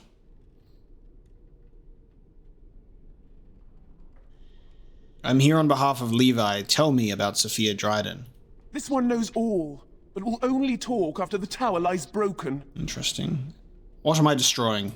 The magics, all moving things, the very stone if you have the power. Something inside keeps my kind locked away. And what exactly will you do if I free you? This one will roam, this one will see, this one will feed. Of course it did. Without me, the veil will grow weaker. More demons, more misery. You choose just one of my kind, or many. I feel like having a demon out in the world is not a good idea. Before I make a deal. Yes. Sweeten the deal. What do I get out of this personally? A lie persuasion to first seal the veil. Then I'll do my part, I promise. How well's our persuasion? Do we only get one opportunity to choose these? This one smells the sweet stench of lies upon you. You seek to betray this one. Fine, I'll do your errand, but you go first. Your offer is accepted. Come, follow this one. So she's literally gonna see. There we go. So I can betray her now anyway. Gossamer strands only stand between this world and home. Feel it? So deliciously weak here, so frail. The entire world should be as such. But this one will feed the veil, make it strong. My brethren will not make it easy. Are you ready? What's my part in this? You keep the brethren away from me. So we've convinced her to seal the fade first. And then we can kill her after. Love it. What are you going to be doing? This one will sew the strands together, make lattice with pain, experience, and exquisite agony. I'm ready as I'll ever be. Then we begin. Okay. Protect her from demons. Codex updated. Sophia Dryden is Ferelden's light and her most brilliant jewel. Now we read this. Addendum. King Arland had driven the Grey Wardens from Ferelden, and after the siege of Soldier's Peak, the base was abandoned. When Soldier's Peak was finally entered again for the first time in centuries, it was discovered that Sophia Dryden had been possessed by a demon. Alright, you ready, team? You've got rock armor on already, I believe, right? Yeah, rock armor and your spell wisp. Good. Let's frost weapon everybody up. Because there's going to be probably some fiery demons abound. I'm going to change this around. Why can't I change your quick bar? There we go. Oh. Fuck. Get in there. Cool. Alright, I'm ready. Got frost weapons and everything. You gonna do something? Okay, nothing's happening.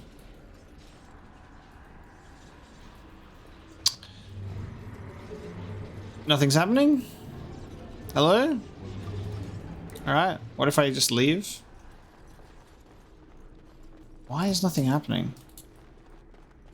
Okay, well I'm just gonna run around for a bit then. It seems that I might have to restart. Because nothing is happening. When was my last save? It was a quick save. And that was 9 minutes ago? Okay. That's okay. Alright, if I have to restart, that's fine. Sophia Dryden's journal. Yeah, nothing. I'm pretty sure something is supposed to be starting right now and nothing is happening yet. You'd think it would start automatically, but she's just standing there. So I'm going to restart. Okay, and we will do this again. And then we'll go into that room. And then we'll see if we can get this to work. Reloading the save still does nothing. I assumed, I was like, maybe I'll stand on all of these things and something will happen. I'll make a new save and I'll reload that save and see if that works.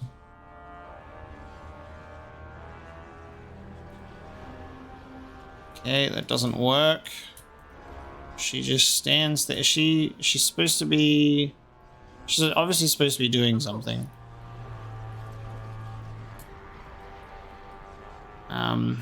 Attack! Attack her. Yeah. Okay, we can make her cold. Let's see, is there anything that we can like do? Earthquake. Oh, let's earthquake her. Let's see if that'll jolt her to do an animation. Immediately. Earthquake. Get earthquaked. Okay, she just stands there. Yeah, I think she's busted. Okay. I'm gonna load again. Maybe if we just keep trying, eventually we'll get what we want. Get this annoyance away from me!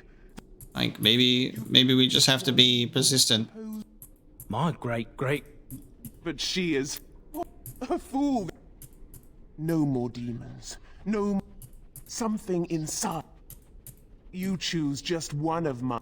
This one knows all. Yes. Your offer is accepted. Come, follow this one.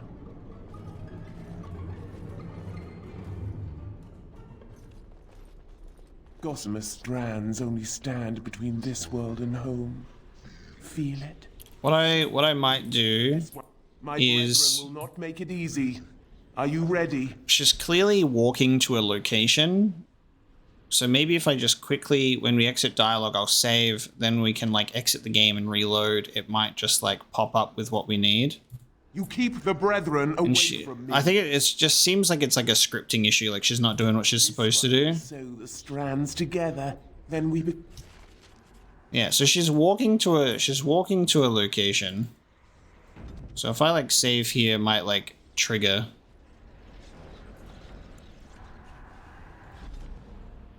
Reload it. It fucking worked. It fucking woo! It worked. When in doubt, just load and reload, baby. Load and reload until it triggers. All right, so she's in there. There we go. Okay, we got stuff that we can do now. Lovely little bug. Oh, actually, you need we're not prepared in the way that we were before. Go back to frost weaponing us. Hey-ya! Alright. Now let's get back into it. Oh, she's going to each of the different... She's going to each of the different things, I see. I'm slowed.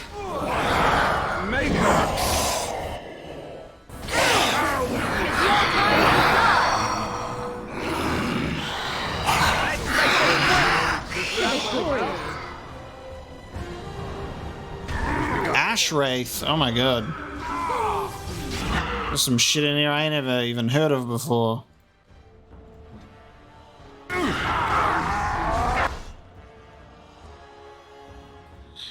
Need to get these people some more fucking mana because goddamn.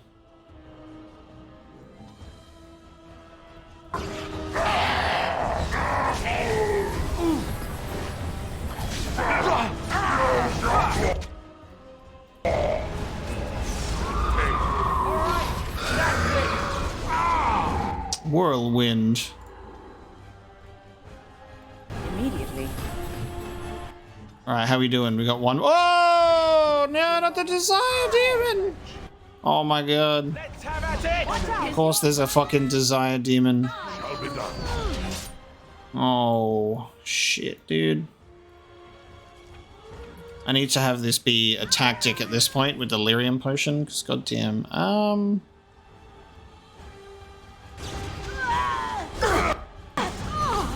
Stunned, great, love that. Don't Cone of Cold me! The Desire Demon is focusing on me, how rude. Get it. Get it! Nice. Fuck yeah. Nice. Okay, now before we engage in dialogue here, because we're very much most likely going to now kill her too. Let's level up. Magic points. And your willpower too. Now, what do I want for you? Arcane Bolt would be very nice for you too. Flame Blast, Fireball. Fire would be also good. Fire and Ice, but also going up in the Shock Tree would be also good to get to Chain Lightning. I've already got my healer. Oh, but also this stuff as well, like the Affliction Hex. And the Weakness. God, choices, choices, choices.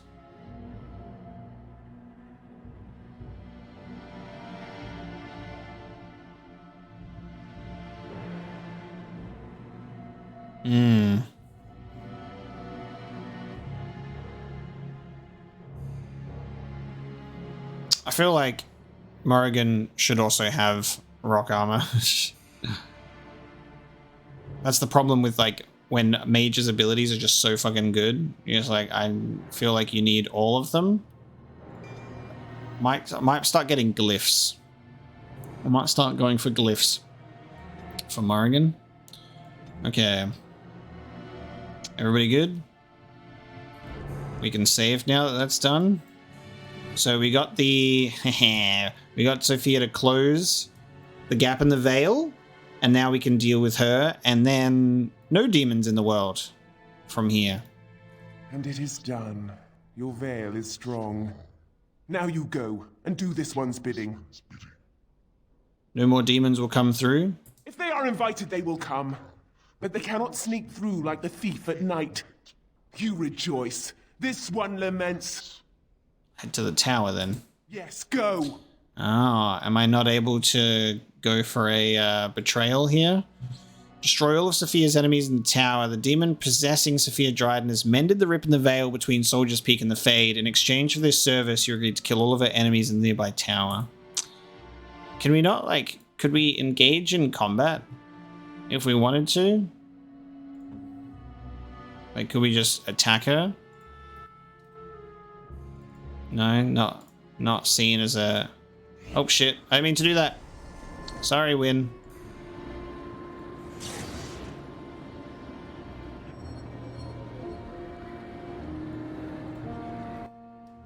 Okay, it's not letting me attack.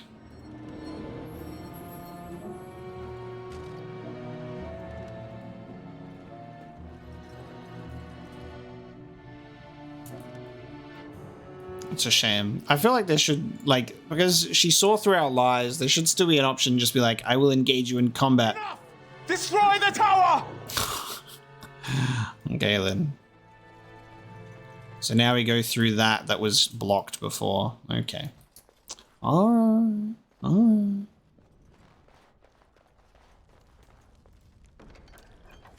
Now we loot this room properly this time. And we'll read the journal of Sophia Dryden. 21 Eluviesta. It is done. The nobles have thrown their lot in with Arland. Arland the snot-nosed man-child. Arland who did not walk till he was in his 5th year. Arland who had to be pried off his nursemaid's breast not 2 years ago. Or so it is whispered. The Terrans and the Isles believe him to be a simpleton and easily led, but I have seen something in the boy's eye, and it terrifies me. 10 Molioris. I watched the summer day processions from a room high in Fort Draken. The regent has me for treason, when my only guilt is of being true to my country and my heart. My guard's tongue was easily loosened with the gift of a ruby ring. I am told that the bands are fighting against my sentence. I shall pray, but not hope that it will be anything but the gallows for me. 2 for Ventus. The draft was like bitter fire, but I survived. Weep for me, for I survived. Would that they had made a clean end for me. I should have died a lady, the greatest of the Drydens, not lived to become this nothing, this monstrous nothing. And 19 Matronalis. Enough. I shall waste no more time with wretched, womanish lamentation. Death would have been easy, but fate saw fit to spare me, and I will seize upon this chance. The Grey Wardens are an army, and the old commander is weak, a wisp of a man. I will inspire the Wardens, and Arland will rue the day he spared my life. Select entries from the journals of Warden Commander Sophia Dryden. And with that one, we will be bringing this episode of Dragon Age Origins to a close. Thank you so much for joining me today. I really enjoyed the outcomes of what happened here, and I like that my characters are doing what they're supposed to do because we're utilizing correct tactics, and it's a lot of fun. It's a lot of fun. I'm having fun, which is good. We're going to proceed into Soldier's Keep next time and do what Sophia Dryden wants and see how that plays out, I guess. So thank you so much for joining me today, and I'll see you next time.